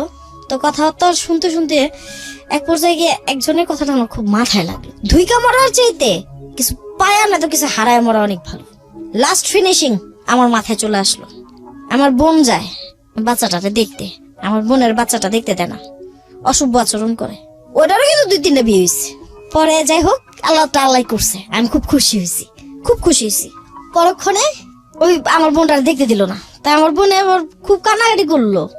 যেই বোন আমার বাচ্চা দুটাকে আজও পর্যন্ত মায়ের স্নেহ দেয়, ওই বোনটা আমার বাচ্চাটা দেখতে দেয় না। পরে আমি বললাম তুই বাসায় যা, আমি ধৈর্যের বাঁধ ভাঙতেছি, আর হবে না, যা হয় এসপার একবার হবে, যা বাসায় যা, তুই কান্দিস না। ছোট বোনের কান্নাটা দেখে না আমার মাথায় খুব আঘাত লাগার পরে ও হারামি পরের দিন আমার মা এসে কি ব্যাপার, নাতি গো দেখতে দেয় না, কি ব্যাপার, কি হয়েছে, কি আসে বিষয়। পরে আমারে কয় শোন, তুই যদি তোর বোনের কথা শুনোস তাহলে তুই সংসার করতে পারবি না, আর যদি সংসার না করতে চাস 2 বাচ্চা লই যাইস, তোর কিন্তু আর বাচ্চা কাচ্চা হইব না। চিন্তা করছেন কতটুকুন সে অমানবিক কথাবার্তা বলে? সে কিন্তু আবার এই ধরনের থ্রেট সেই মুহূর্তে দিচ্ছে। বাচ্চা কাচ্চা হবে না মানে? সে যে আবার কি করছে আমি তো আর জানি না। অবশ্য একবার করাইছিল, তো যাই হোক এইভাবে করতে গিয়ে হঠাৎ করে তখন এটা বাড়িতেও আসার পরে খুব একটা শান্তি আর আমি পাই না। জি। হঠাৎ করে তারপর ডিভোর্সের সিদ্ধান্তে আমি চলে যাই। আপনি ডিভোর্সের সিদ্ধান্ত নেন? হ্যাঁ, আমি ডিভোর্সের সিদ্ধান্তে চলে যাই। তো আমি ডিভোর্স করে দিই। ডিভোর্স করে দেওয়ার পরে বাচ্চাদেরকে রেখে আমি কাজের সন্ধানে নামি। তো কাজের সন্ধানে নামতে গিয়ে দেখা গেছে যে এইখানেও আমার অনেক ধরনের ঘটনা ঘটে গেছে। ফাইন, আমার কোশ্চেনটা হচ্ছে সিক্রেটসটা কোথায়? আপনি যে কারণে আজকে এখানে এসেছেন সেটার একটা বিশাল ব্যাকগ্রাউন্ড আমরা দেখলাম। এই যে দিয়ে যাচ্ছি আমি এই ফাইন, মুহূর্তে। এই আমি আপনাকে প্যাসেজটাতে আমরা ঢুকবো। তার আগে আমরা প্রিয় শ্রোতা একটা ছোট্ট বিরতি নেব। আজকে নাথিং টু সে, মানে আমি স্পিচলেস হয়ে গিয়েছি যে একটা মানুষের জীবনে, আমি জীবনে বহুত জীবন গল্প শুনেছি এবং এমন কিছু কিছু গল্প শুনেছি সেগুলো অনের আনতে পারিনি। সেগুলো নিয়ে হয়তো ভবিষ্যতে একটা কাজ করব, একটা বই আকারে আপনাদের জন্য আমার একটা প্ল্যান আছে যে অপ্রকাশিত 10টি গল্প নিয়ে, 10টি হতে পারে, 12টি হতে পারে, 15টিও হতে পারে, এবং সেটা যে আরো কত ভয়াবহ, কত দুর্ধর্ষ হতে পারে সেরকম একটা বই হয়তো বা আপনাদের হাতে তুলে দেব। জীবনে একটা ইচ্ছা আছে এবং সেটা নিজে হাতে লেখার ইচ্ছা আছে। এই বইগুলো সাধারণত ফরমাইশি থাকে, কেউ একজন লিখেন, আমি নিজে পড়ে একটু হলেও দেখি যে কি আছে ভিতরে, ঠিক আছে কিনা। কিন্তু এই বইটা আমি নিজে হাতে লিখতে চাই। যাই হোক, সেটা অন্য এক গল্প। আমরা ছোট্ট একটা বিরতি নেব, মাত্র কয়েক মিনিটের। এই ফাঁকে প্রিয় শ্রোতা আপনাদের সবাইকে জানিয়ে রাখছি, ইতিমধ্যেই শুরু হয়েছে রেডিও আম্বার 102.4 FM আমার একটি নতুন শো, যে অনুষ্ঠানটির কথা হয়তো বা অনেকেই জানেন, মাইক্রোফোন টেস্টিং 1024, যেখানে বাংলাদেশের ছড়িয়ে ছিটিয়ে থাকা অসম্ভব প্রতিভাবান শিল্পী যারা আছেন, যারা কোথাও কোনো ফ্লোর পান না কিন্তু খুব ভালো গান, তাদের সুযোগ ঘটছে একটা অনুষ্ঠানে, একটা এপিসোডে নিজেকে প্রকাশ করবার। আপনি যদি খুব ভালো গান করেন এবং আপনি যদি মনে করেন এই অনুষ্ঠানটিতে আপনি অংশগ্রহণ করবেন, তাহলে এই নাম্বারটিতে ফোন দিতে হবে এবং নাম্বারটিতে ফোন দিয়ে ফোন থেকে আপনি যে নির্দেশনা পাবেন সেই অনুসারে আপনি কাজটি করবেন। ফোন নাম্বারটি হচ্ছে 09611001024। আমি বাংলায় বলছি এবং ধীরে ধীরে বলছি, 0961001024। এই নাম্বারটিতে ফোন দিয়ে আপনি নির্দেশনা অনুসারে আপনি কাজটি করবেন। আর এমনও হতে পারে এই অনুষ্ঠানের মধ্য দিয়ে সারা বাংলাদেশ আপনাকে অন্যভাবে চিনবে। সো অপেক্ষা করছি আপনার কলের। বিরতির পর আবারও ফিরে আসছি, মাত্র 2 মিনিটের বিরতি। ছড়িয়ে ছিটিয়ে থাকা অসম্ভব প্রতিভাবান শিল্পী যারা আছেন, যারা কোথাও কোনো ফ্লোর পান না কিন্তু খুব ভালো গান, তাদের সুযোগ ঘটছে একটা অনুষ্ঠানে, একটা এপিসোডে নিজেকে প্রকাশ করবার। আপনি যদি খুব ভালো গান করেন এবং আপনি যদি মনে করেন এই অনুষ্ঠানটিতে আপনি অংশগ্রহণ করবেন, তাহলে এই নাম্বারটিতে ফোন দিতে হবে এবং নাম্বারটিতে ফোন দিয়ে ফোন থেকে আপনি যে নির্দেশনা পাবেন সেই অনুসারে আপনি কাজটি করবেন। ফোন নাম্বারটি হচ্ছে 09611001024। আমি বাংলায় বলছি এবং ধীরে ধীরে বলছি, 09611001024। এই নাম্বারটিতে ফোন দিয়ে আপনি নির্দেশনা অনুসারে আপনি কাজটি করবেন। আর এমনও হতে পারে এই অনুষ্ঠানের মধ্য দিয়ে সারা বাংলাদেশ আপনাকে অন্যভাবে চিনবে। সো অপেক্ষা করছি আপনার কলের। এবং আজকে যে জীবন গল্প, যার জীবন গল্প আপনি শুনছেন, তিনি হচ্ছেন সোনিয়া। আমরা কথা না বাড়িয়ে সোনিয়ার কাছে আবারও ফিরছি। হ্যাঁ, তো ডিভোর্স আপনি দিলেন, এর পরের জীবনটাতে আমরা ঢুকতে চাই এবং একই সাথে আপনার সিক্রেটটা আসলে কোথায়? ডিভোর্সটা কাঙ্ক্ষিত অনাকাঙ্ক্ষিত সবকিছু মিলাই হয়ে গেছে, আমি নিজেই করে দিয়েছি। তারপর ওখান থেকে 3 মাস আমার জীবনযাত্রা খুবই কষ্টের, খুবই কি বলে, আমার মনে হয় না কোনো নারী এতটা কষ্ট করতে পারছে কিনা আমি জানি না। আমি অনেক সময় না খাওয়াও রাত্রে দেখা গেছে যে প্রাইভেট কারেও আমি ঘুমাইছি, দেখা গেছে বাড়ির ভিতরে ঢুকতে পারি নাই, বাড়ির বাইরে ঘুমাইছি, আম গাছের নিচে ঘুমাইছি। মানুষের যে কিছু কিছু মানুষ আছে যারা আজও আমার খুব ভালোবাসে, তাদের বাসায় মাটির মেঝেতে শুয়ে আমি ঘুমাইছি ছালার উপরে। তো এরকম ভাবে আমার 3 মাস কেটে গেল। আমি আপনাকে একটা খুব ডেয়ারিং কোশ্চেন করতে চাই, ইফ ইউ ওয়ান্না ফেস, এই 3 মাসে আপনি অর্থ রোজগার করেছেন কিভাবে? হ্যাঁ, আমি সেটাই বলতেছি। তো দেখা গেছে যে আমার কাছে কিছু ব্যালেন্স ছিল, সেই সাপেক্ষে দেখা গেছে মামার বাড়িতে গেছিলাম। বড় মামার কাছে আসলে মুখ খুলে বলতে পারিনি, কিন্তু তার কাছ থেকে হাত পেতে কিছু টাকা নিয়েছিলাম। হ্যাঁ, তো ওইটা দিয়ে আর কি আমার আস্তে আস্তে রানিং হলো। বাড়িতে জায়গা পাননি থাকার? না, তারপরে আস্তে আস্তে আপনার এই বেসিক যাওয়া শুরু করলাম। বেসিক যাইতে যাইতে গিয়ে দেখা গেছে হঠাৎ করে একটা কিছু ওই যে আপনার স্টক লট বলে যেটাকে, স্টক লট নিয়ে কাজ করা শুরু করলাম একটু একটু করে। তখন দেখা গেছে যে কিছু বিক্রি করতে পারলে 200-500 টাকা পাই, 1000 টাকা পাই। কখনো দেখা গেছে ছেলে দুটো কি আপনার সঙ্গে ছিল? না না না না না, ওরা রেখে দিয়েছে? বাচ্চাদেরকে রেখে গেছি আমি। আচ্ছা, তো বাচ্চাদেরকে রেখে না গেলে আমি খাবো কই, তাদেরকে রাখবো কই? তারা তো একভাবে থাকতে পারবে, এই জীবন সময়টাতে জীবিকা করতে আপনি পারবে। আপনার বাবার বাড়িতেও জায়গা পাননি বা আপনি না। যাননি, না, আপনার ডিভোর্স হয়ে গেছে এবং আপনার এলাকার লোকজন সবাই মোটামুটি বিষয়টা জানতো। এই সময়টাতে মানুষ সুযোগ নেওয়ার জন্য ওত পেতে থাকে এবং আপনি নিজের জীবনে সেটা অনেক বিশ্রীকর অবস্থা ছিল, বিশ্রীকর অবস্থা ছিল, যা বলার মতো না। কিন্তু আমি তারপরেও ঘাত প্রতিঘাতের পরেও আমি আমাকে কখনোই মচকাইনি। এই আস্তে আস্তে ওইখান থেকে আজকের এই আমি। আপনার অপরাধটা কোথায় তাহলে, ভুলটা কোথায়, আমার সিক্রেটসটা ভুলটা কোথায়? ছিল আমার বাবার কাছে। বাবা, আমি বলবো তুমি আমাকে বোঝো নাই, আমিও তোমাকে বোঝাইতে পারি নাই। এখানে ছিল আমাদের মিসআন্ডারস্ট্যান্ডিং। বাট আমার কথা হচ্ছে যে আমার মতো করে বা তোমার মতো করে কোনো বাবা যেন তার সন্তানের সাথে মিসআন্ডারস্ট্যান্ডিং না রাখে, এবং এটার একটা রেজাল্টও দুষ্ট দাঁড়িয়েছে। লোকের খপ্পরে যেন না পড়ে। রাইট, এটার একটা রেজাল্টও দাঁড়িয়েছে। আমরা যদিও ওই জায়গাটায় বারবার আসতে যাচ্ছি ঘুরিয়ে পেঁচিয়ে, অনেক লম্বা সময় নিয়ে, সেই জায়গাটায় আমরা ঢুকতে চাই। তো আমি একটু সাম আপ করতে চাইবো, কারণ যেহেতু শেষের দিকে চলে এসেছি। আপনি ওখান থেকে বের হলেন আপনার হাজবেন্ডের জায়গা থেকে, নিজের পায়ে ইনকাম দাঁড়ানোর চেষ্টা করছেন। চেষ্টা করতেছি। ওই সময় বাবা আপনাকে কি মানে সাপোর্ট দেয়নি বা বললো না যে তুমি নতুন করে জীবন শুরু করো, আমি তোমার জন্য কিছু একটা করি? না না, বাবা আমাকে প্রতিনিয়ত আটকায় রাখার চেষ্টা করতো। আচ্ছা, আটকায় রাখার চেষ্টা করাতেই আমি থানার একটু সাহায্য নেই, বাসায় পুলিশ টুলিশ আসে। এটা মানে আমার ঘটনাটা কি আমাকে একটু বলেন ছোট করে। আমি যখন চাকরি করার চিন্তা ভাবনা করি বা আমি যখন বের হয়ে আসার চেষ্টা করি, তখন বাবা আমাকে আটকায় দেয়, ঘরের মধ্যে আটকায় দেয়, মারধর করে, আটকায় দেয়। ডিভোর্স হবার পরে? না না না, এটা কি ফার্স্ট হাজবেন্ড থাকা অবস্থাতে? আমার থার্ড হাজবেন্ডের সাথে থাকা। Third husband? Third. Second husband কি হলো তাহলে? ওটাকে হাজবেন্ড বলবো না, মানে ওটা তো প্রতারণা ছিল। মানে এটাই, এই second এটা husband- সমাজ যেভাবে নেয় আর কি। সেকেন্ড হাজবেন্ডের প্রতারণার ঘটনাটা কি ছিল?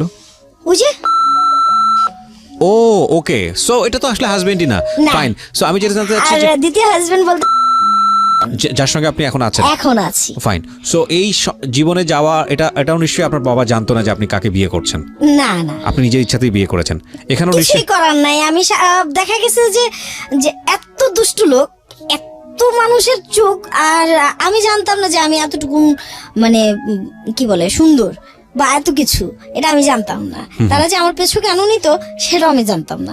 আমি জানতে পারলাম, তো আমার কিছু করার নাই। তো এই সমাজ তো আমাকে ঠিক থাকতে দিচ্ছে না, দিবে না, তো আমি বিয়ে না করে যাবো কোথায়? আমার তো একটা গাছের দরকার, অবলম্বন দরকার। অবলম্বন দরকার। তো আপনি এই লোকটাকে বাঁচলেন কেন? ওকে আমার ভালো লাগছে। হ্যাঁ, ওকে আমার ভালো লাগছে। ওর প্রতি আমি আসলে কৃতজ্ঞ যে সে আমার কি বলে কোনো পরিচয় জানে না। সে আমার কিছুই জানতো না, আমার বাবার বাড়ি কই, আমি কই, আমি কিভাবে কি, সে জানতো না। এর জন্য তার কাছে আমি কৃতজ্ঞ। কত বছরের সংসার আপনাদের? আমাদের বর্তমানে চলতেছে রানিং 13 বছর পার হয়ে 14 বছর পা দিচ্ছে। আপনাদের এই সংসার জীবনে কোনো বাচ্চা কাচ্চা আছে? না না না, আমাদের কোনো বাচ্চা কাচ্চা নেই। সো এখানেও তো আপনি একা। একা, এই একা একা একা একা থাকতে থাকতে দেখা গেছে যে ওর সাথে আমার আসলে ফিজিক্যালি বলেন আর যাই কিছু বলেন সবকিছু মিলায় দেখা গেছে তার সাথে আমি মাস 3 সংসার মানে একসাথে করছেন। থাকি কিনা সন্দেহ। বাকি সময়টা একাই। ও কোথায় থাকতো? বড় ওয়াইফের এখানে, ওকে এখানে বাচ্চা কাচ্চা আছে, তাদেরকে সময় দিতে হয়, ওকে। তাদেরকে সময় দিতে হয়, তাদেরকে দেখাশোনা আছে, ব্যবসা বাণিজ্য সো আছে। নামমাত্র একটা সাইনবোর্ড যেটাকে বলে। না, আমি তাকে সাইনবোর্ড যদি বলি তাকে ছোট করা হবে। ফাইন, আপনার জায়গা থেকে রেসপেক্টটা থাকুক, বাট আমার জায়গা থেকে আমি হয়তো এইভাবে বলাটাও উচিত হলো না, যেহেতু আপনি স্টিল যে রিলেশনশিপে আছেন। বাট তারপর ওই যেটা বলছিলেন যে একটা অবলম্বন দরকার। ওকে, তারপর? আসলে ভালোবাসা যে জিনিসটা আমি আপনাকে বলতে চাচ্ছিলাম যে ভালোবাসাটা কিন্তু আমি ওর কাছ থেকে শিখছি আর ওর কাছেই পাইছি। Okay fine. হ্যাঁ, যখন ও আমার এইভাবে অ্যাভয়েড করা শুরু করলো, কিছুদিন থাকে কিছুদিন থাকে না, তারপরে ওরে আমি কিছুদিন পাই কিছুদিন পাই না, দেখা গেছে ওই যে বিষণ্ণতাটা, এই বিষণ্ণতার ইয়েতে আমি এক সময় এতটা ক্রেজি হয়ে যে তখনই আমি বিদেশে আবার যাওয়ার জন্য চেষ্টা করেন। পাড়ি দেওয়ার জন্য চেষ্টা করি। যখন এই চেষ্টা করতে যাই, এই চেষ্টা করতে গিয়েই এই ছেলেটার সাথে আমার একটা কি বলে পরিচয়টা হলো কিভাবে? হয়ে যায়। আচ্ছা, পরিচয়টা হয়ে যায় ফোনের মাধ্যমে। ওকে। হ্যাঁ, ফোনের মাধ্যমে আমি তাকে একটা রিং করার পরে ফোনটা ধরার পরে বলতেছে যে আপনি কাকে চাচ্ছেন। তা আমি বললাম স্যার এটা কি এই অফিস কিনা? বললো হ্যাঁ। তো ওই যে ওইখান থেকে যে সে আলোচনা পাওয়া শুরু করলো, সে প্রায় আমাকে ফোন করতো। তা ফোন করতে করতে করতে ওই যে আমি একটা সময়টা থাকতাম তখন কথা বলতাম, বা অনেক সময় দেখা যেত আমি কবিতা পড়তাম, অনেক সময় দেখা যায় যে আমি কোরআন পড়ি, অনেক সময় দেখা যায় আমি ওজিফা পড়ি। এইভাবেই আমার সময়গুলো কেটে যায়। তো সে আমাকে আস্তে আস্তে বিভিন্ন স্বপ্ন দেখায়।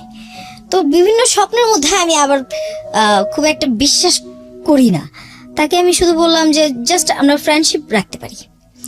বললো আচ্ছা ঠিক আছে। তো তার সাথে আমি দেখা করি, কথা বলি। তো এর মধ্যে সে কিন্তু বলেনি একবারও তার ওয়াইফ আছে। হ্যাঁ, তো বাই দ্য ওয়ে ওই যে বললাম যে আমার বাবার বাড়িতে পুলিশ আসে, তো বাবা খুব এই পুলিশটা রাগান্বিত। আপনি পাঠিয়েছিলেন? হ্যাঁ, আমি পাঠিয়েছিলাম না, আমি ওই বাসায় ছিলাম, আমি এনেছি। পুলিশ ফোন করে? হ্যাঁ, পুলিশ ফোন করে থানা থেকে। তবে আমি স্যালিউট আমার প্রশাসনকে যে তারা আমাকে এতটুকুন সাহায্য করেছে সব মানে সময়। বলার সঙ্গে সঙ্গে চলে আসছে? হ্যাঁ, তারা আচ্ছা, আমাকে কেন নিয়ে আসছিলেন পুলিশ আপনি বাসাতে? আমাকে লক করে রাখা হতো। আমি তো এমনিই লক, তারপরে আবার লক করার কি হলো? যাতে আপনি বাড়ি থেকে বেরোতে না পারেন। এটা কোনো কথা হলো? এরকমই কথা। একটা জিনিস খেয়াল রাখবেন, যেই শাসনটা আপনি করছেন যে শিশুদের উপরে, প্রথম পর্যায়ে কিছু বলবে না। দেখুন ওকে যেভাবে বিয়েটা দেওয়া হয়েছে, আসছে ঘুম থেকে উঠে সাইন করে দিয়েছে বাবার কথায়, কিন্তু এই মেয়েটাই পরবর্তীতে কতটা ফেরোসাস হয়ে গেছে যে সে ফোন করে বাসায় পুলিশ নিয়ে এসছে। এই পরিস্থিতি কিন্তু এই মেয়েটার হয়নি, এই পরিস্থিতি আপনি তাকে বানিয়েছেন। আমি এটাই বলবো যে যারা নরম স্বভাবের থাকে, যে শিশু পরিবারে খুব নরম স্বভাবের থাকে, তার উপর জোর করে কন্টিনিউয়াসলি কোনো কিছু করবেন না। কারণ ও যখন খেপে যাবে তখন আপনি চিন্তাও করতে পারবেন না যে আগ্নেয়গিরির উদ্গীরণ কত ভয়ানক হতে পারে, তার চেয়েও ভয়ানক আচরণ সে করতে পারে। সো এগুলো না করাটাই বেটার। আমরা বাই দ্য ওয়েটা আমি নিজের জীবনের শিক্ষা থেকেই বলেছি, আমি যেটা বললাম এখন আপনাদেরকে, বিকজ প্রতিটা মানুষই কিছু না কিছু এক্সপিরিয়েন্সের মধ্য দিয়ে যায় প্রতি মোমেন্টে। এবং আমি দেখেছি যে এই জীবন গল্পগুলো বা এই সিক্রেটসগুলো যতটা আমাদেরকে শেখায়, আমাদের পুঁথিগত বিদ্যা তার চেয়েও অনেক ভয়ানক ভয়ানক ভয়ানক বেশি কিছু আমরা শিখি হচ্ছে এই জীবন গল্প বা সিক্রেটস থেকে। আমার কথা হচ্ছে পুলিশ আপনি নিয়ে আসলেন ঠিক আছে, কিন্তু সুমনের যে জায়গাটায় আমি ছিলাম, আমি বুঝতে পারছি যে তখন আপনার একটা মারাত্মক উইকনেস কাজ করতো। সেটা হচ্ছে কেউ আপনাকে স্বপ্ন দেখালে, কেউ আপনার সঙ্গে একটি কোম্পানি দিলে তাকে আপনার ভালো লাগাটা খুবই স্বাভাবিক, একটু ভালো লাগতো। আচ্ছা, দ্যাটস ইট। এর তো বাইরে কিছু আপনি না। চিন্তা করলেন যে যেভাবেই হোক না কেন আপনি বিদেশে যাবেন, বাইরে যেতে পারলেই হলো। ওকে। তো আপনার এই সারলতার সুযোগ সে নিয়েছে, এবং সেটা আসলে কত এক্সট্রিম লেভেলে গেছে আমি একটু জানতে চাই।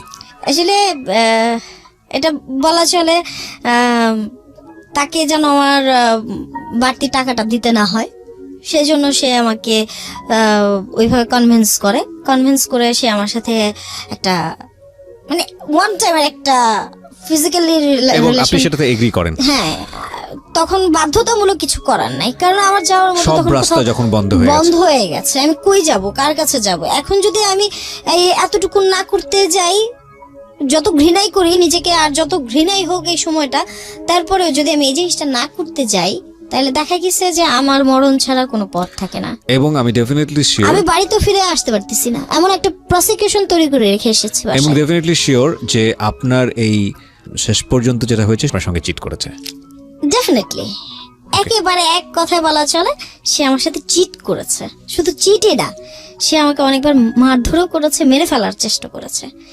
যখন আমি রুখে দাঁড়ালাম, যখন আমি বললাম যে ঠিক আছে দেখা যাক তুই আমাকে কি করতে পারিস সেটা দেখবো, আমি সেই ওই যে বলে না, নারী যদি রেগে যায় তখন নারী আর নারী থাকে না, তখন নারী তার শাড়ি খুলে দেয়।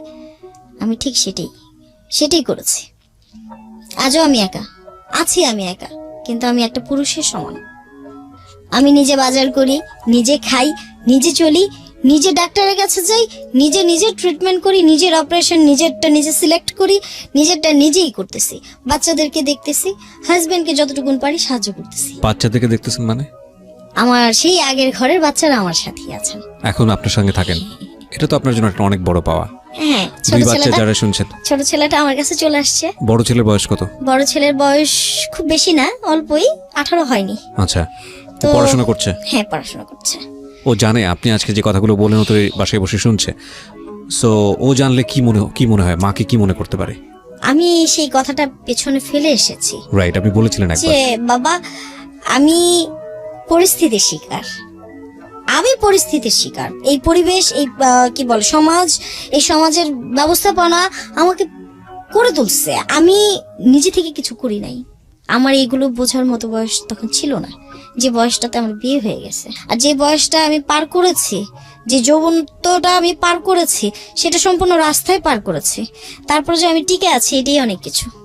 আপনি চিন্তা করেন না যে আমি যে আমাকে যে চিলের মতো ছিঁড়ে ফেলে কেউ খাইতে পারে নাই, এইটাই আমার ভাগ্য, তোমাদের ভাগ্য। কিছু সিক্রেটস আমরা এখানে ওপেন করলাম না, তবে এটা ঠিক যে যেহেতু সিক্রেটস অনুষ্ঠান, সেহেতু আমরা আমাদের এই সিক্রেটস অনুষ্ঠানের জায়গাটা থেকে আমরা বাধ্য হয়ে ওনাকে কতটুকু নিচে নামতে হয়েছে সেখানে আপনাকে একটু হলেও টাচ দিয়েছি। আমরা আমাদের এই অনুষ্ঠানের জায়গা থেকে মূল ফোকাসটা রাখতে চাই আপনার 2 সন্তানের প্রতি। আমি আপনাকে একটা প্রশ্ন করব, আপনার 2 সন্তান নিশ্চয়ই একসময় বড় হবে, জি তারাও নিশ্চয়ই বিয়ে শাদী করবে। জি আপনার যারা বৌমা হবে জি তাদেরকে আপনি কিভাবে দেখবেন, কিভাবে মানুষ করবেন, কিভাবে কাছে রাখবেন? ডেফিনেটলি আমি চেষ্টা করব আমার ছেলের বউরা যেন আমার কাছ থেকে কোনো কটূক্ত কোনো কথা দিয়ে কোনো আঘাত বা তাদেরকে কেউ